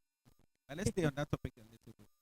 So, one of the things I know is a lot of us, our parents don't understand the concept of content creation or working in the whole tech industry. I even had a full-time job, and my full-time job allowed me at the time to be home. I could stay home and always be working on the laptop, doing the stuff. I develop, I write posts and stuff. My father never understood. Why are you not going to work? So he's always about get up and go to work. So how did you explain that shift? You have got to spend time study engineering, and then now you want to cook to your family. How did you explain that? Fortunately, I have a very supportive family. They even encourage that statement. They're like, just stop the engineering. Why don't you focus on the cooking? I work with in an engineering firm, and my dad, of course. So it was easier, exactly. So they actually supported my journey from scratch. They know I love cooking. I used to sell food in school. Even when I was in school, I was selling food. So it means that my whole heart was on the cooking, not really the engineering. I thought I could balance the two, so I started doing going to sites whilst creating content in the night. So I was putting my props on my bed and still shooting content in the night. I'll use my room lights. No matter what, I have to shoot this content, even if I come back from site late. So that was my vision. I realized that my heart was somewhere. My parents, my family, they supported me. So I'm just a lucky person. Very, very lucky. Kali J, how has it been for you? Have you ever been working full-time and doing your whole content creation journey? I think the only full time I've done is national service. That's it. Yeah. I think we have a very special breed of people up here. They've never had to, hustle, and put it that way, at work. Wake up 8 to 5. Let me just explain what I mean by the hustle. The hustle is not like, hustle in life. I'm talking about the hustle of 8 to 5. you have to wake up early in the morning. You have to go to a bus station, try to get a trotro. No, but you did it. No, so the two of you, you did it outside of your content creation career. So, like, I'm talking about the people who are trying to juggle the two. So they have active jobs that's giving them salary for sustenance. They like the salary that's coming in. It's assurance. 25th or 31st, depending on where you work, you get paid. You know some money is coming in. But with the content creation, when you've not built the portfolio as big as you guys now, you don't make any money, right? So that's the part I mean of the hustle, the juggling the two. It's very, very difficult for a lot of the people. How many here are creating content while still working or going to school? Just raise your hand. That's a lot. Is it difficult? Do you find the time to create the content you love? And do you find it easy to explain to your parents that this is why? Because I'm pretty sure a lot of us are trying to be for school, no, who's our TikTok? My tree is bad. So if it's the tree, you're laughing at trees. But I'm sure that's the kind of reality that a lot of people live with. But let's go back to you. For you, studying from GIJ, what did you study in GIJ? Public relations. Public relations. Because I'm trying to see how you were able to connect or move from that to activism, and also then, because I think people remember Kali J now for the activity, but there was a time where he was doing the biggest spaces. Yeah, so I think my personality on social media is more of like how I am in real life, just that I'm a bit calm, but I am a very spontaneous person. I feel I can adjust to circumstances and spaces. I like entertainment, I like sports, I'm passionate about whatever I focus on. So I think it has helped me a bit when it comes to the social media space. I've been doing social media all my life. 'Cause I come from a family where my mom is always busy, and I have to stay at home to take care of my little brother. So I didn't have the luxury of going out. As my peers were going out to play football and all that, I was always home taking care. So all I had was my phone since I remember. So from when TikTok was musically, I was always online and all that. I have accounts on almost every platform. But then it became serious when I started getting numbers on Twitter. Right? So basically, I've always been a social media person.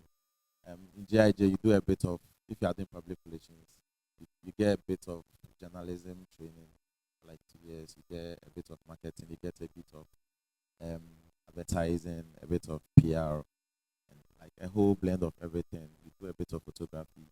I did photography at a point. I learned graphic designing on my own.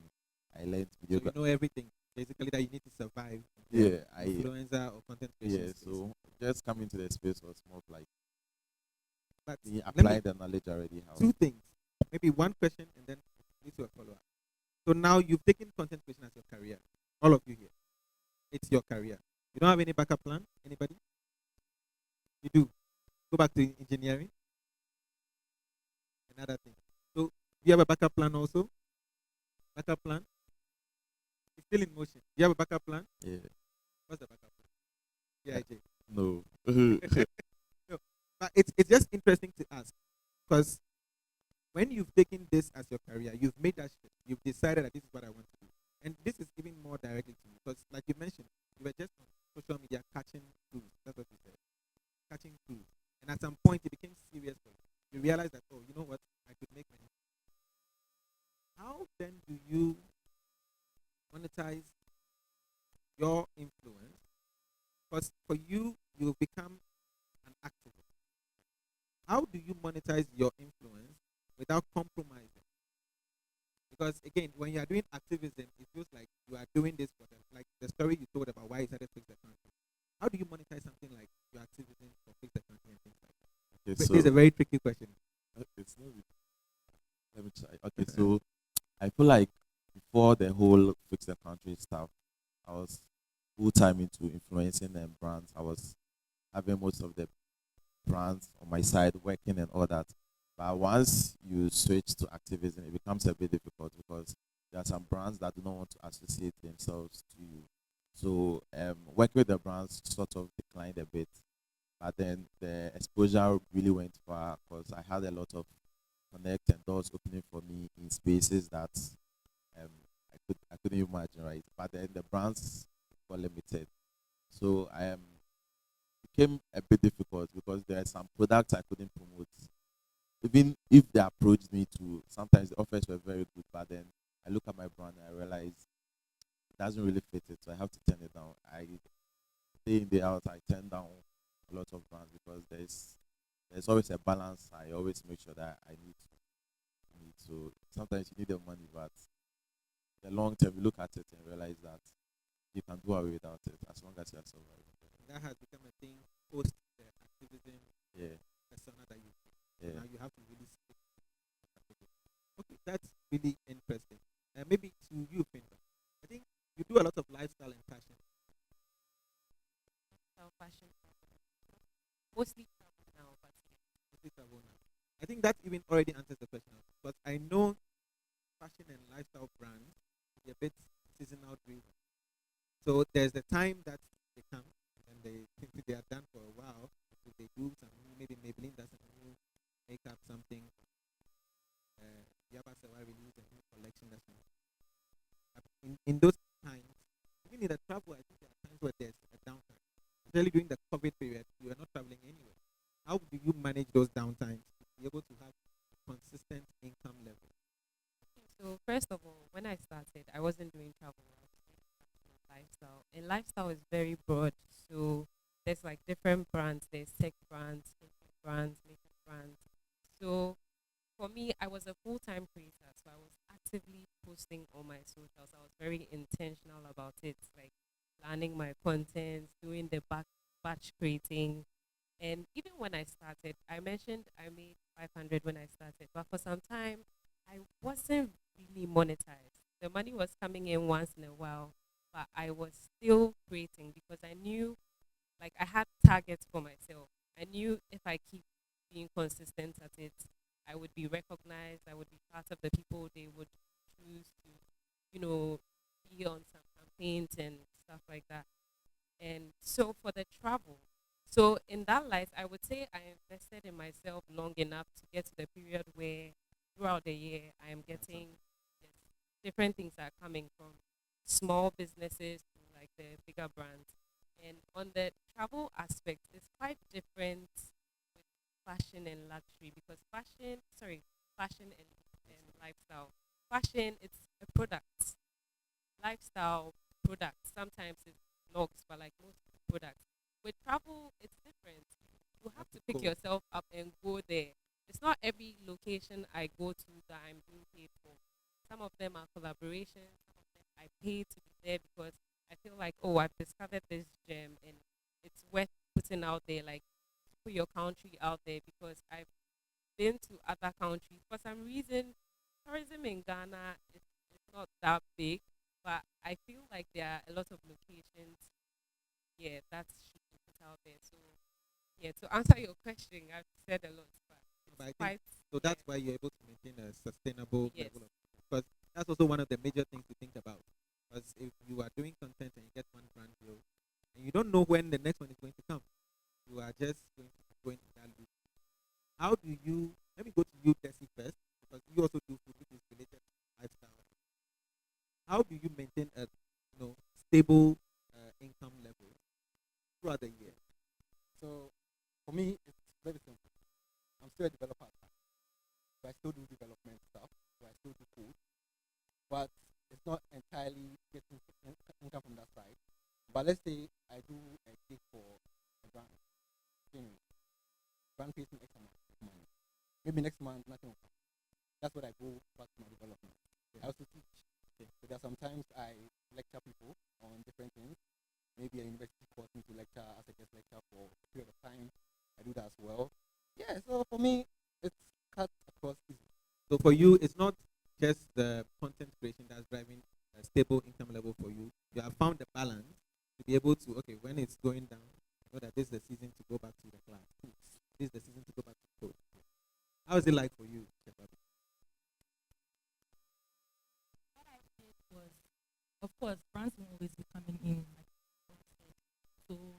as a creator, you need to find ways to actually make money outside brand.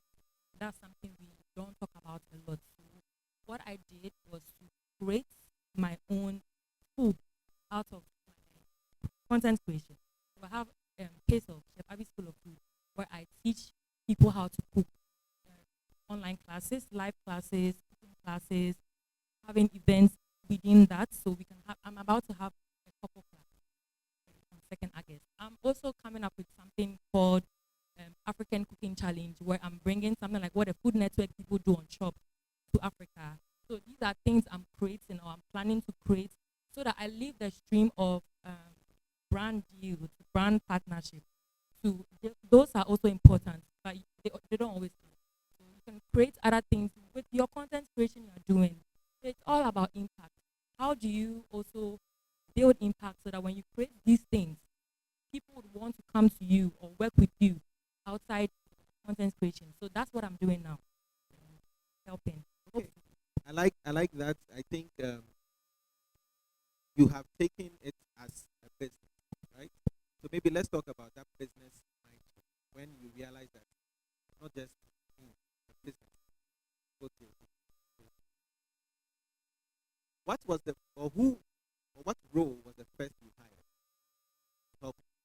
I think this goes to all of you. So you can all answer quick fire. Just what was the first role you hired for to help you in your content creation? Manager. So you got a manager. What was the partnership manager? Partnership manager. I got a PA first. A PA. Yes, I remember you had every time on your Twitter, speak to my PA is in your bio. Okay. Remember. Manager. Okay. And when you stop thinking as a content creator, because you have to, once you start hiring people, you are a C, right? What triggered that point where you're like, no, I need a manager? What was the part that triggered any of you? But since you've all done it, anybody can. Maybe that's what you are saying. So for me, it was more of things were getting overwhelming.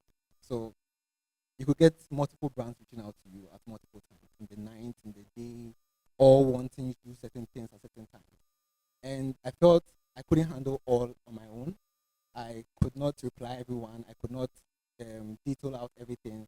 I couldn't negotiate. I couldn't do everything on my own. So I hired that person to be in charge of that. Everything goes to that person. And it comes to me. Was this before or after Google recognized you? It's a legit question because see, if you are starting out today and you hear that they have managers, and you're also going to get a manager without any, the story he's saying is the money was coming in, it was too much. You know that Stephen Appiah audio. Phones kept calling, phones kept calling. So the phones kept calling. That's why he realized that he had to get somebody. And I think and I want to really hit on that because a lot of people make a mistake. They look at the established creators, as we call them in the creator sector, established creators, and they think, oh, I want to be like Khalifa. Khalifa has a manager, he has a PA. You started, you are making $2, and then you are going to hire a manager. Eventually, you are not going to have a proper relationship with that manager because there's no clear monetary terms. The person will feel like they are making like the favor they are doing.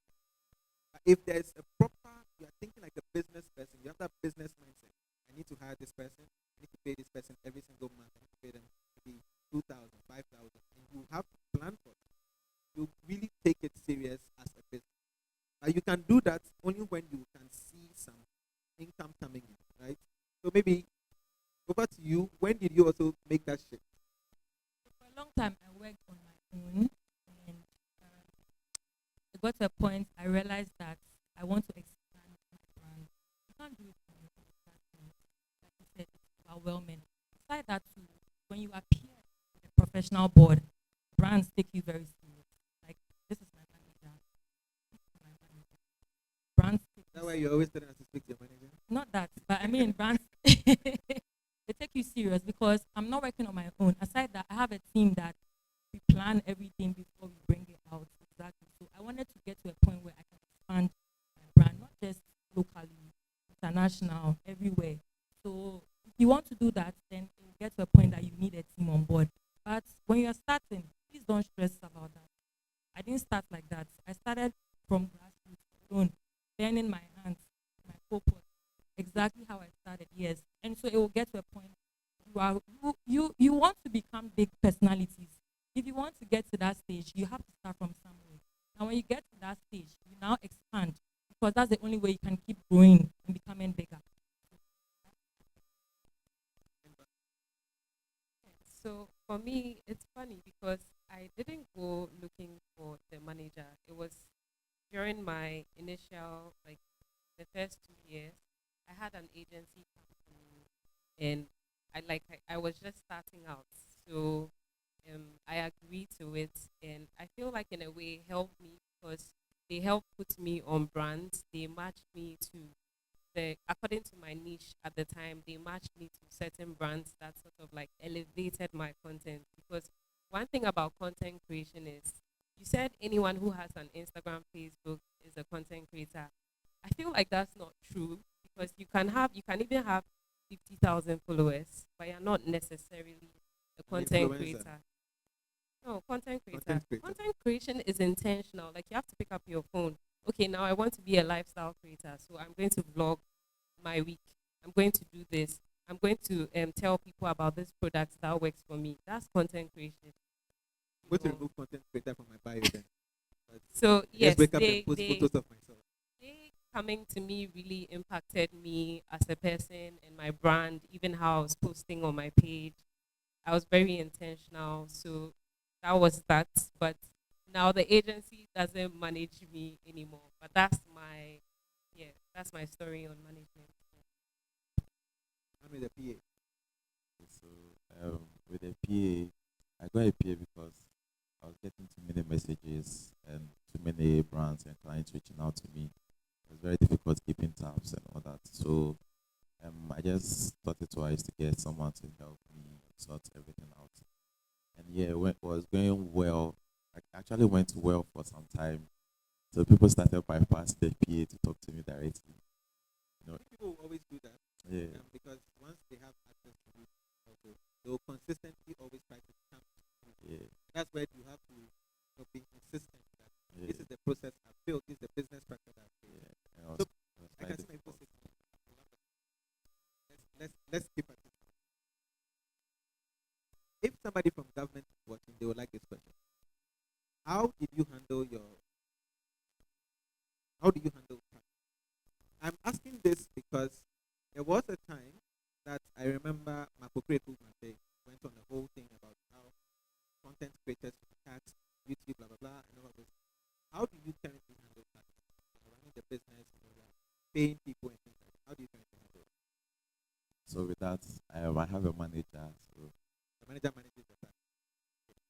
I would say that what I do is I calculate the tax on top of my rates and then I give everything so that at the end of the day I'm still getting my rates. Your rate. Yeah. Okay, so because like you a work markup. mostly with the agency, so they take WHT. So I work with some brands Direct brands. directly and I work with the agencies. I always tell them I am going to calculate the tax on Tax top on of top of it. it. I get Yeah, so what I'm asking is that to offset the withholding tax that they will take sometimes? yes. So that's not even though it's calculated my rates, still add On top of that. on top of it so that at the end of the day you're getting what your actual Your rates actual- are. Manager. The manager handles everything. So you can Similarly, but for some time I was doing the same thing I was doing, where you add the withholding tax to the rate. But now I have someone that handles everything. So beyond hiring people, what's the first investment you've made? Because I remember there was a craze also with ring light. Everybody wanted a ring light. Like, what's the first? I bought this lamp for specifically because I'm a content creator. What's the first investment you also made? This one very quick fire so that Risa will stop signaling me that about my time. First major investment was a camera. A camera. What Yeah. camera? A Lumix S5. So big money, big camera. That was the first major. For me, stop what? I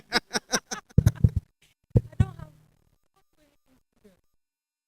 My first fan and my daddy saying has to be And renewed. your light is natural light. My natural light, very natural. So Actually, I actually have an off trajectory question for you about your food. What happens when you cook all that food? Because it's like I'm always thinking like she's always cooking, but I never see somebody eating. yeah, a lot of, and they eat from all parts of Ghana. Sometimes she cooks something from the north, and she also cooks like tenkle. I'm like, you know how to cook tenkle? You're not aware. Leave that to us. But I love that you are projecting every part of it. Remember, By the biggest way, or before I first investment. tried it Real, yet. real. Okay, so mine 2020 ring lights and tripod. That was like my first. Whoever was importing ring lights in 2020 made They a really lot of made money. Ring lights, tripod made a lot of money. First investment. Uh, I want to say phone, but I didn't buy it. It was Was a given gift. to you. Yeah. Beyond that, you've not made any other. Car. My car. Yeah. How does the car help your content? Moving around. It was You're not a crazy. lifestyle content creator, my guy. I mean, I go for meetings. There are days where you Fair. can go for like Fair. 4 or 5 meetings, 6 Fair. meetings in a day. It was, yeah. Okay. So this is where I want to just get 2 questions from everybody. But I will give a prompt to the question so that we can have it directed, right? So if you are trying to start out a content creator, maybe if you raise your hand, just pick 2. What are your biggest that they can answer to that? If you want to start out content creation, if you have any fear that you want them to respond to, because these people can have all the experience, they can respond to that. Okay, I have one lady right here. So you just mention your name and maybe your content niche if you're already. Okay, so I'm Dinah. I'm into food and space review. Also, I talk about gossip. Yeah, this is to Chef Abi. Okay, no, Chef Abi and Fimba. Pearl. I've heard that name in my head now. Pearl. So I'm at a space where I don't really have money on me to go to restaurants to buy food and try and put on my page. And because right now I'm in the space where I'm looking for a 9 to 5 to balance with my content creation. So I've written to some restaurants, some other spaces. I'm a new content creator. I would like to partner with them. But I haven't gotten any, should I say, feedback or any response from them. I think I sent that email beginning of this month. So now I've not heard anything, and it's kind of like, should I say, Want to give up? no, not give up, but it's heartbreaking. Heartbreak. So how do I balance that, like that disappointment?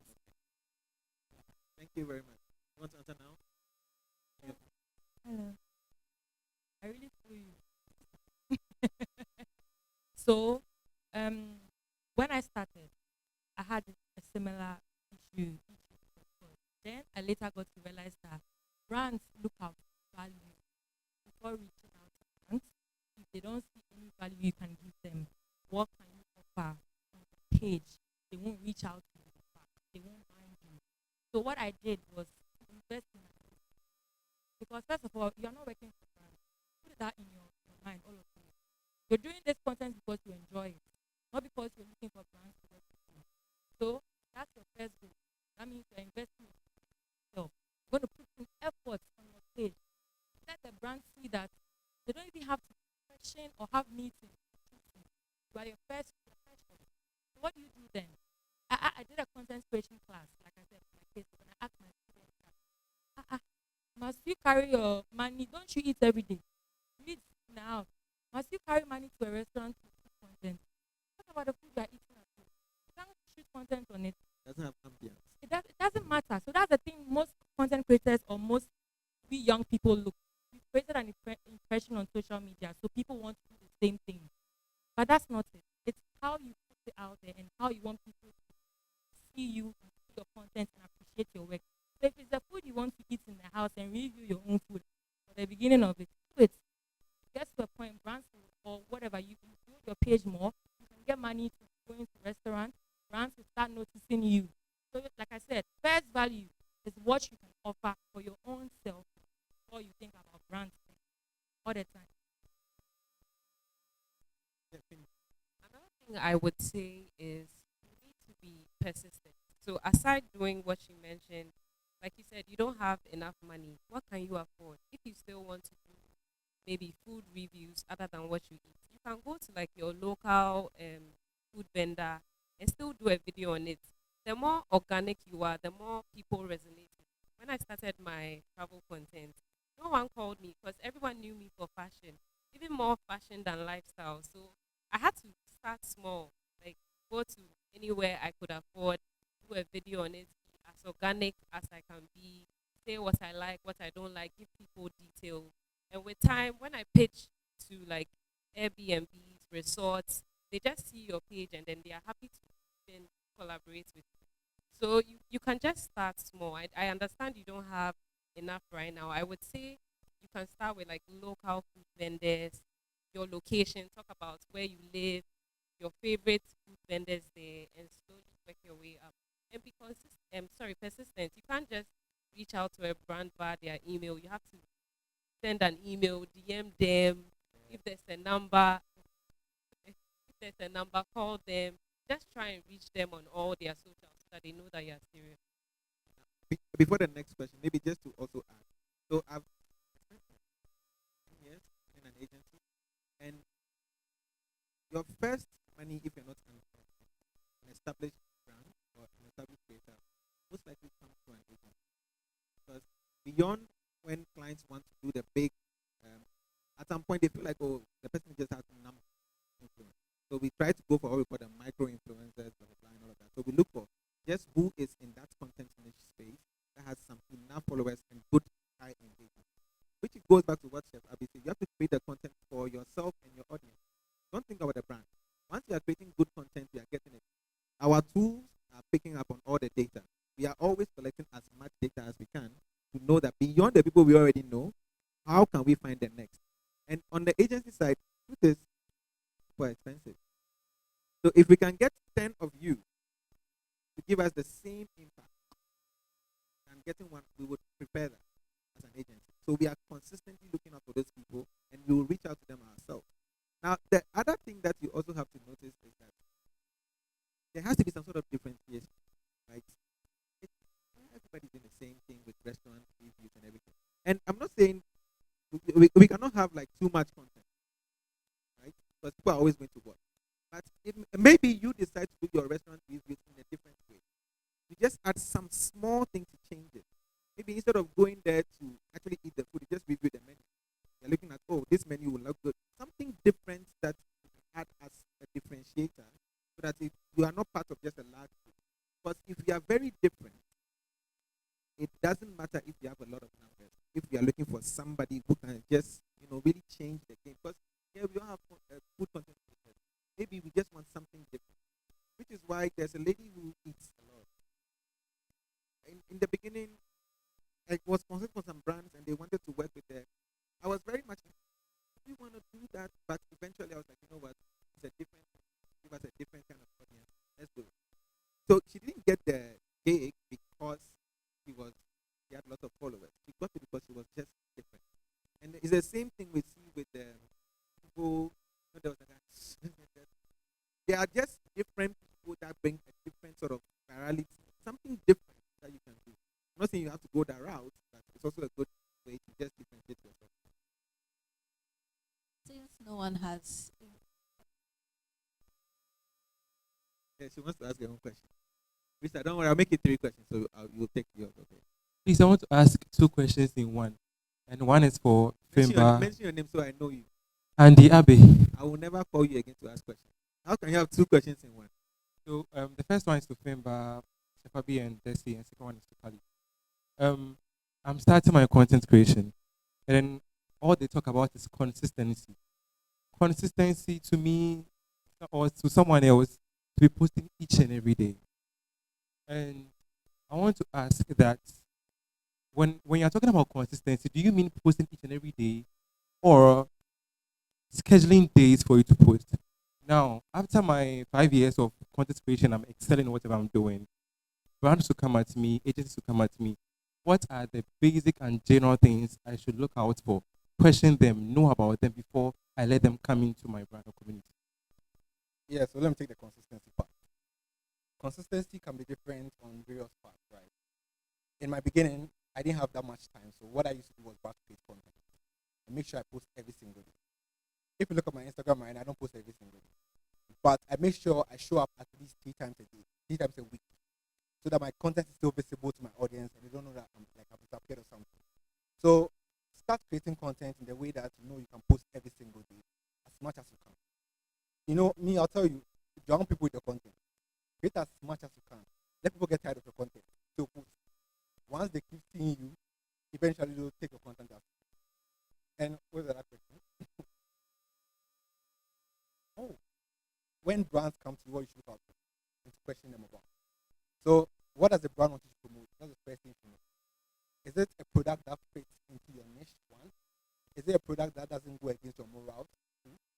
Is it a product that will not go against your religion? Three. Also, what are they coming to pay you, or what are they coming to give you? Know their budget, right? You may have your rate card, you may have your budget. One thing I learned along the line is 2020. So when World Health Organization reached out to me, they asked for my budget.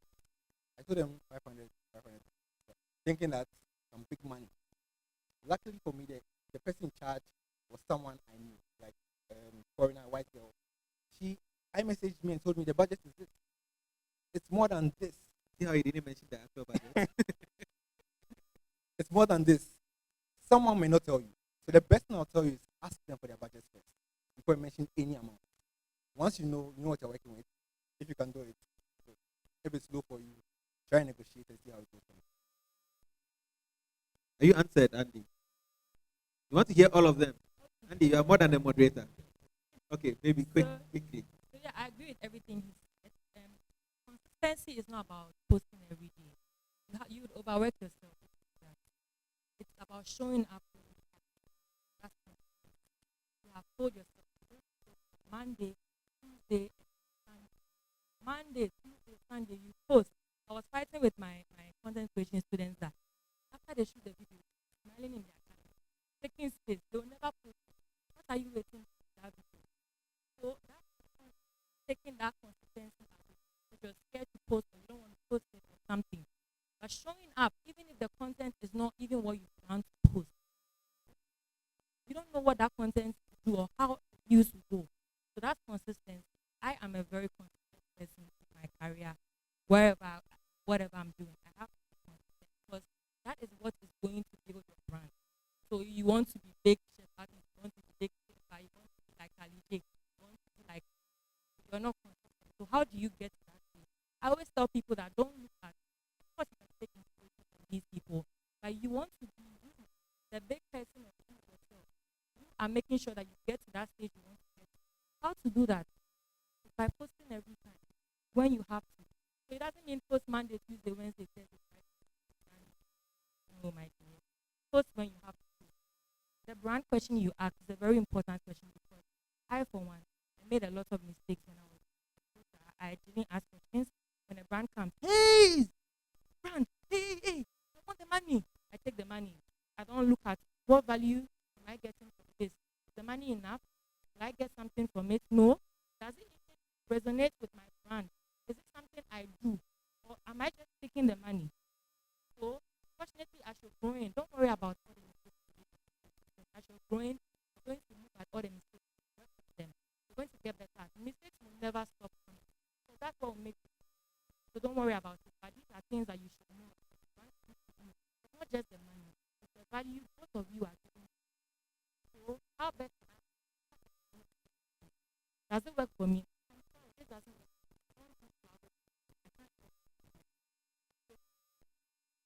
Recommend another creator as something you all should do. Recommending your fellow creators because we're all trying to do. Okay, this works for me. In your niche as a food creator, there are some things that might still not work for you. You might be doing food, but it doesn't mean you can do restaurant content. I don't do restaurants, so it doesn't mean if a restaurant comes to me, I'll say, oh, I do food, so I take the restaurant or something. So these are things you should consider. What you niche your content. I'm a travel content creator. I travel to only local places. So that means the brands that come to you have to resonate with that. Travel to foreign places. The brands that come to you has to resonate with that. So these are things you should do as content creators. Niche your content down to something. Be known for it. And when brands come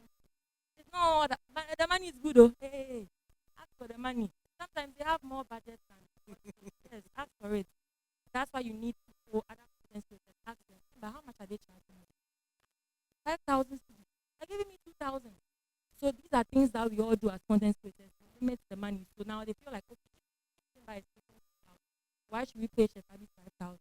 You have to have content creator friends that also in your niche that you can have a conversation. That, of course, everybody that has conversations about these things. And then before you answer a brand, you know all these things first. You still want to hear from everybody? I Happy. think I'm not going to repeat what they said because I would just say that. But what I can add to them is plan your content like ahead of time.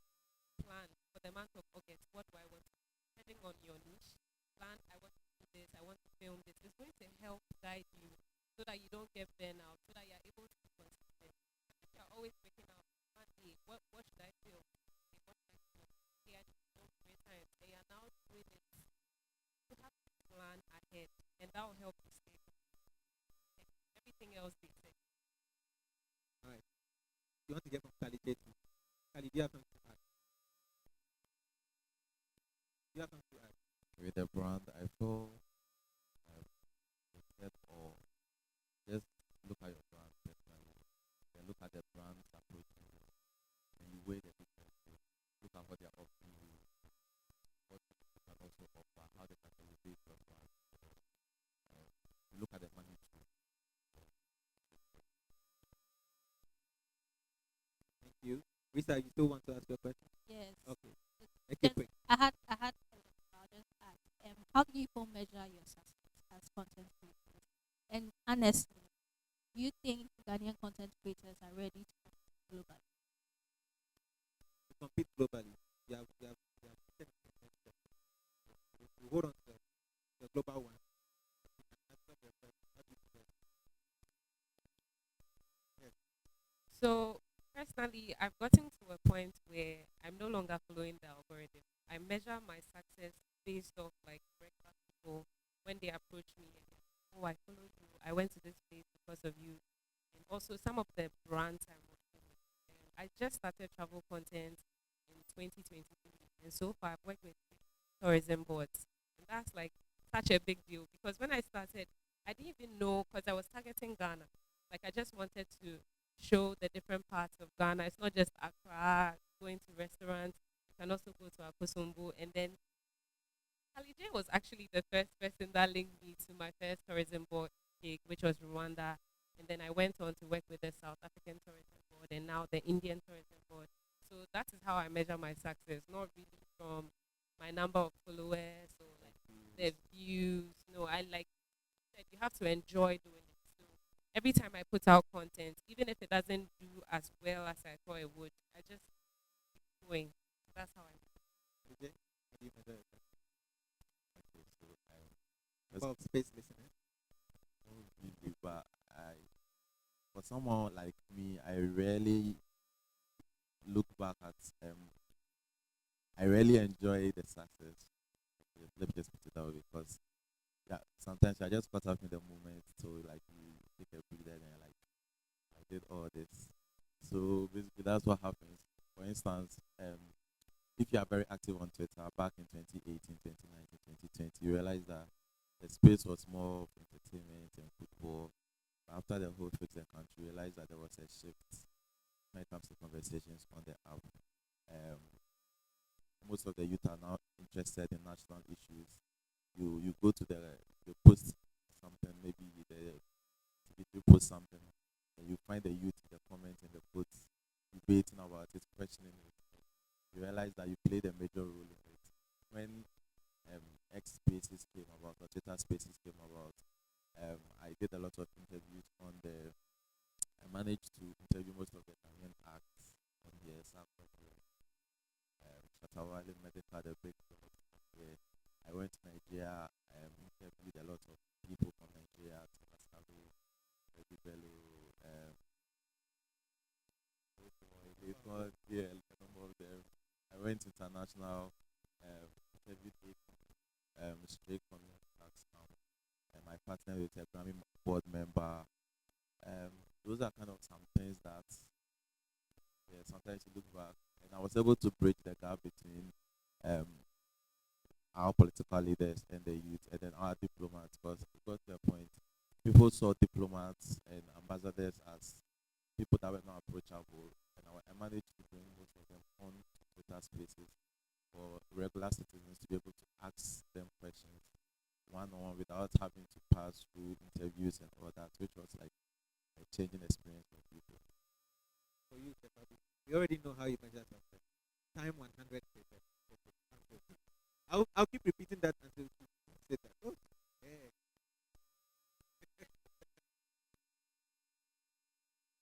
Success is not about money, about how much is coming into your bank account or your pocket. As a content creator, you make your first 10,000. You're like, hey, I'm a successful content creator. In the end state. But it's more about impact. How do you touch people? Which people do you reach with your content? Are people trying my recipes?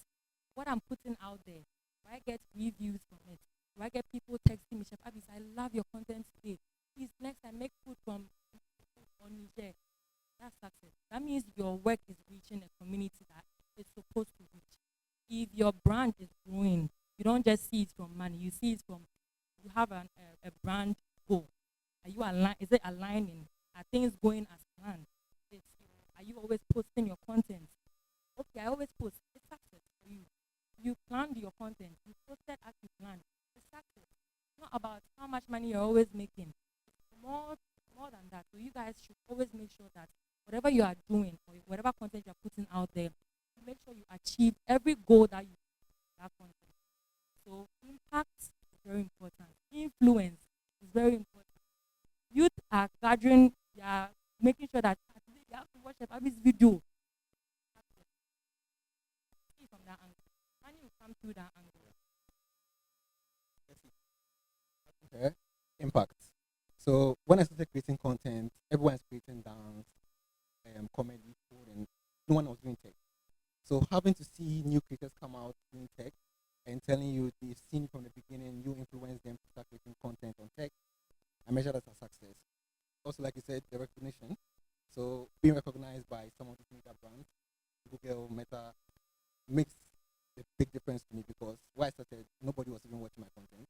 But now seeing these major tech giants know who I am, recognize me, and are willing to partner and willing to help me do things a certain way, that's how I measure myself. Okay, so we should normally be wrapping up now, but I will take 5 to 10 more minutes to talk about the global, going global. Because I think that's also one thing that I've been curious about. How do we, as Ghanaians, anything, music, blah, blah, blah, everything, go global? Because it's always Nigerian. You have gone global. Not even now. I'm not even talking about now. Prior to you doing the Time 100, looking for the mayor of Lions and all that, you were already out there create. I think you are one of the most consistent content creators that was working with the Nigerian in any and the rest. And I was like, is Ghanaian or not? But at some point, I forgot you were Ghanaian because the most time that I will come across, because I was already following any because we've done some work together, is when I see any post here. So when I heard that you are actually Ghanaian, it was a surprise to me in the beginning. Then the next time I heard about you, but I really don't consume content more in the business side of things, my office. So for me, how did you first start that friendship with Yolua? He likes food.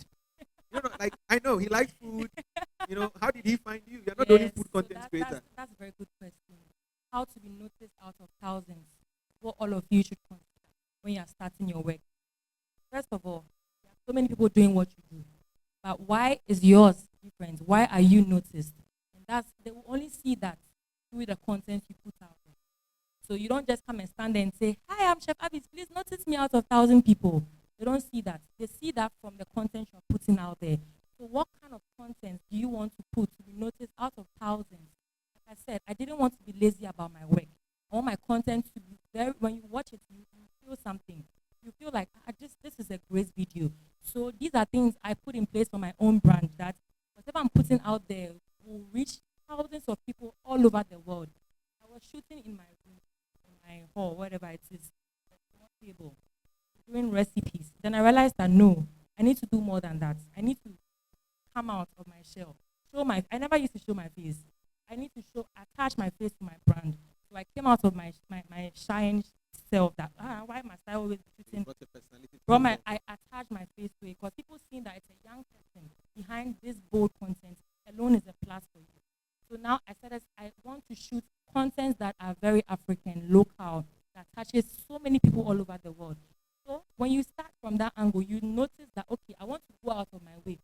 Things that are unbelievable. I said I'll cook food from Ghana that are not popular. I use 7 hours to shoot one recipe one time. 7 hours. And these are things we are doing that people don't see. All they see is 1 minute, 28 seconds video. But you don't know the work we put in that content. And these are things that you will do that will make you be noticed out of thousands, because how many recipes of is online? You don't even know what is, probably. Exactly. You might see it on my page. So these are the things I decided to do that took me out of so many people doing food content. Now I want to catch the global. So now when I started doing that, international brands started noticing that this is unique. We want to know more about this person. Let's see, what can you... So now I said, okay, to touch international brands or to touch global markets, let me start cooking African food. If I start cooking food from Benin, that means people from Benin will watch my content. If I start cooking food from Sierra Leone, people from Sierra Leone are watching. The Sierra Leone president can call me. Who knows? It's coming. It's possible. Everything is possible. But how do you, sorry, not, yes. How do you cook?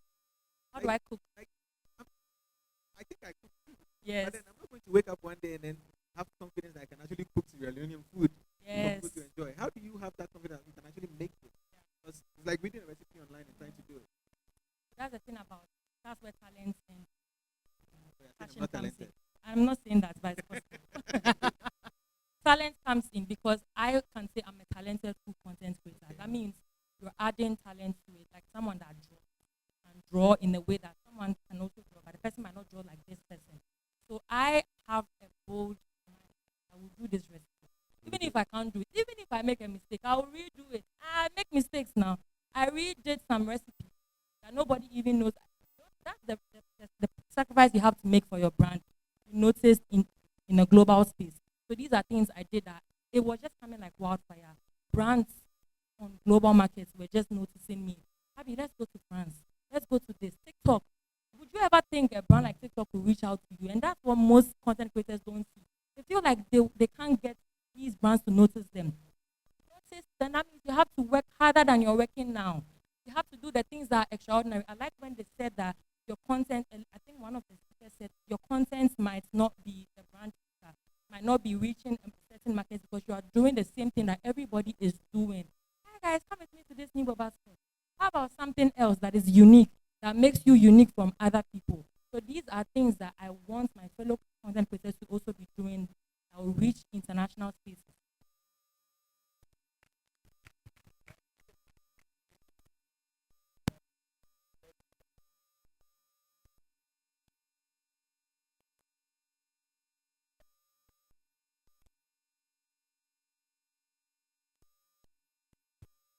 Let me try and summarize it. Started in 2023, was posting about gems in Ghana, gems in Ghana. First gig in Rwanda, went there, created a lot of content about the place, showing my audience, and then traveled to SE. South Africa reached out to me. Like she said, you have to work hard. So like while I'm there, you know, when you travel, the time difference, and you still have to find a way to edit and make sure that you're posting every day, because once you're on the trip, eyes are on you. So I posted consistently, and then India, so they just reach, they all reach out. Yes, through consistency, yeah.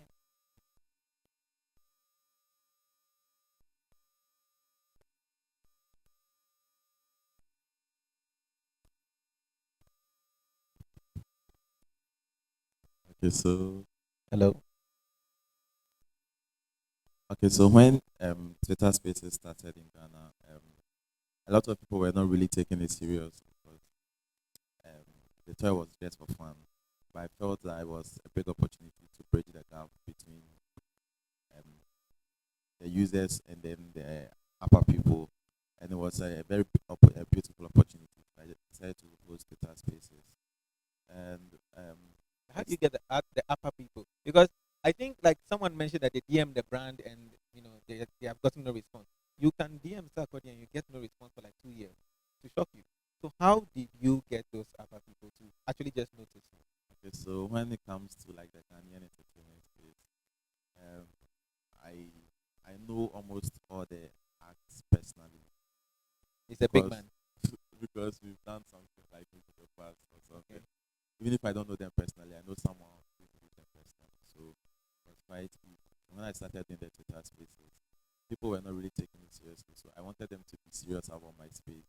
The first thing I did was I mounted a billboard for myself at Shiashi somewhere there. Oh, okay. Yeah, so I mean, people made fun of it because they felt it was just Twitter space. Why you are doing extra? Yeah, so it became a topic on Twitter. It trended for some time. And then they acted and the page saw it. And they were like, okay, I want to be on the space. What's the space about? I reached out to a lot of people. A lot of creatives started coming up. And sometimes it was quite difficult getting some of the creatives because they don't know how the Twitter spaces work. So sometimes people when they would say that, oh, Shatawale is at Town Hall. You pick a car, you leave wherever you are to meet him, to talk to him, to explain to him how Twitter spaces work. So got to a time I was exhausting all the artists and creatives in Ghana because almost all of them were. So I decided to go outside Nigeria, Ghana to other parts of Africa or the world. Okay. So I knew this lady who was part of the Grammy board. And we met on X Twitter. So I spoke to her about the spaces and I told her that she's also on HNR. So I told her that we can collaborate and run something in the spaces. I'll need like creatives from her side. I'll give her the audience in Ghana. And I reached out to other music houses and agencies in Ghana and Nigeria. And we got the stars, they were Savage and all those came on. And America, we got a lot of the people from that side. Yes. I think one thing that's ringing out for me is persistence. He kept saying he had to go to speak to somebody, chase other people around, but also trying to leverage on offline for your online. Because we always look at the content creation and the space as, oh, we are doing this thing online, but he did the billboard, and that billboard became the talkability that I'm sure you trended for a while, and then that also became that viral turning point for you. So again, you have to have strategies on what you really want to achieve, and just keep hitting at it. It won't happen now, but if you keep that persistent nature, it will eventually go in. Last thing I wanted to speak about, platforms. And the space is evolving. And every single day algorithms are changing, Facebook is changing. And TikTok was not there before, and TikTok came, and then it overtook some platforms and things like that. Before I ask, what's your biggest platform that you're on? Biggest. TikTok, Instagram, it's Twitter, X, right? So let's start from you. If X should shut down today, what happens to your content creation career? I'll take it somewhere else. It's LinkedIn, there's space. Have you built that sort of? Have you paid that attention to that other platform also? Yeah, it's easy for me to go to any platform I want. And then I feel comfortable on X. Right, yeah. Okay. If Instagram should shut down today or disappear, let's say disappear, what happens to your content creation career? So I'm not just on Instagram, TikTok. I should be posting more on LinkedIn. Okay. I'm on all these platforms. And your weight, if I should call it that way, your influencer weight on those platforms matches what you have on Instagram. Like, let's take from the brand side. Would I look at your Facebook and be like, oh, I still want to work with Finba?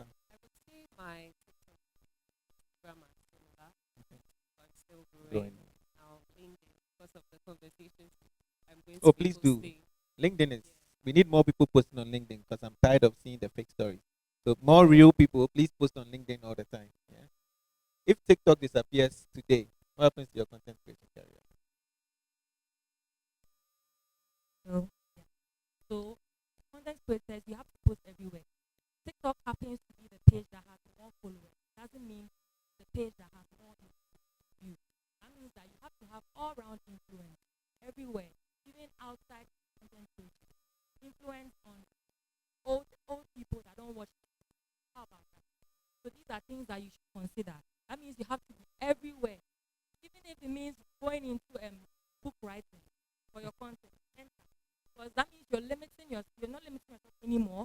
You're trying to hit your content like on all pages possible. So it's not just TikTok having to be the biggest platform. It's just more followers. That's it. I post everywhere. I give attention to all my pages. So it's growing as it should go, depending on the kind of page and how.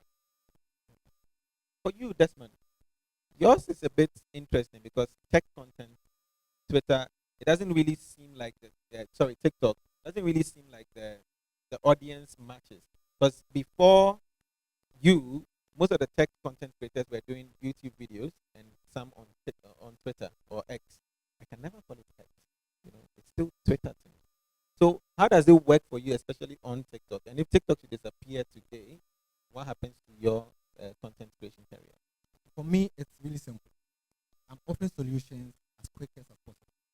That's my whole thing. So I'm cutting the whole hello, hi, I'm solving your problem.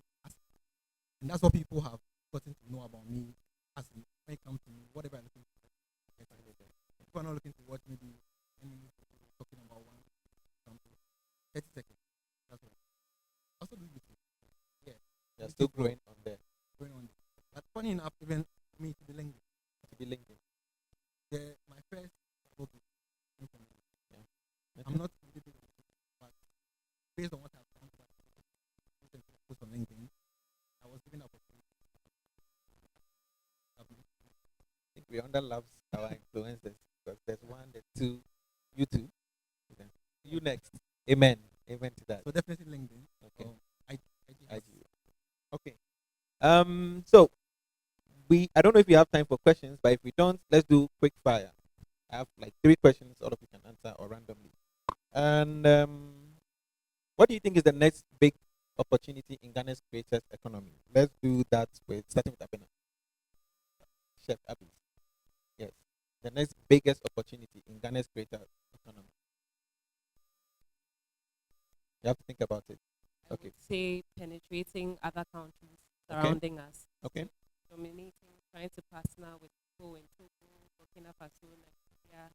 That would be the next big thing for us. Can you speak French? Small. Okay. Yeah, I agree with you. So Agree for with someone like me, some of my content are translated to French. I don't speak French, but I'm using AI to translate it to other languages. So you're testing out new audiences outside of Ghana. Okay. Kali, next big opportunity in creators in the Ghana's creators economy. Generally, or from my side. From your side. I've identified some loopholes in that space, and I'm working on something big. He doesn't want to share because he wants to be the one to build in that space first. Okay.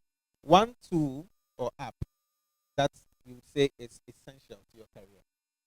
One tool or app that you say is essential to your career. CapCut. Okay. You pay for it, the pro? I pay for it. The full pro? Yes. Okay. Anybody else? Any other tool? Don't say Twitter. ChatGPT. Okay, that's true. Yes. Your phone. Yeah. Okay. What phone? Samsung and iPhone. The Samsung. No, I'm asking for the specificity, just in case somebody wants to be like, oh, I like how Fimbers, things come out really clear. Maybe that's the phone they want to buy or something. But we are not giving free promo to brands. They didn't sponsor.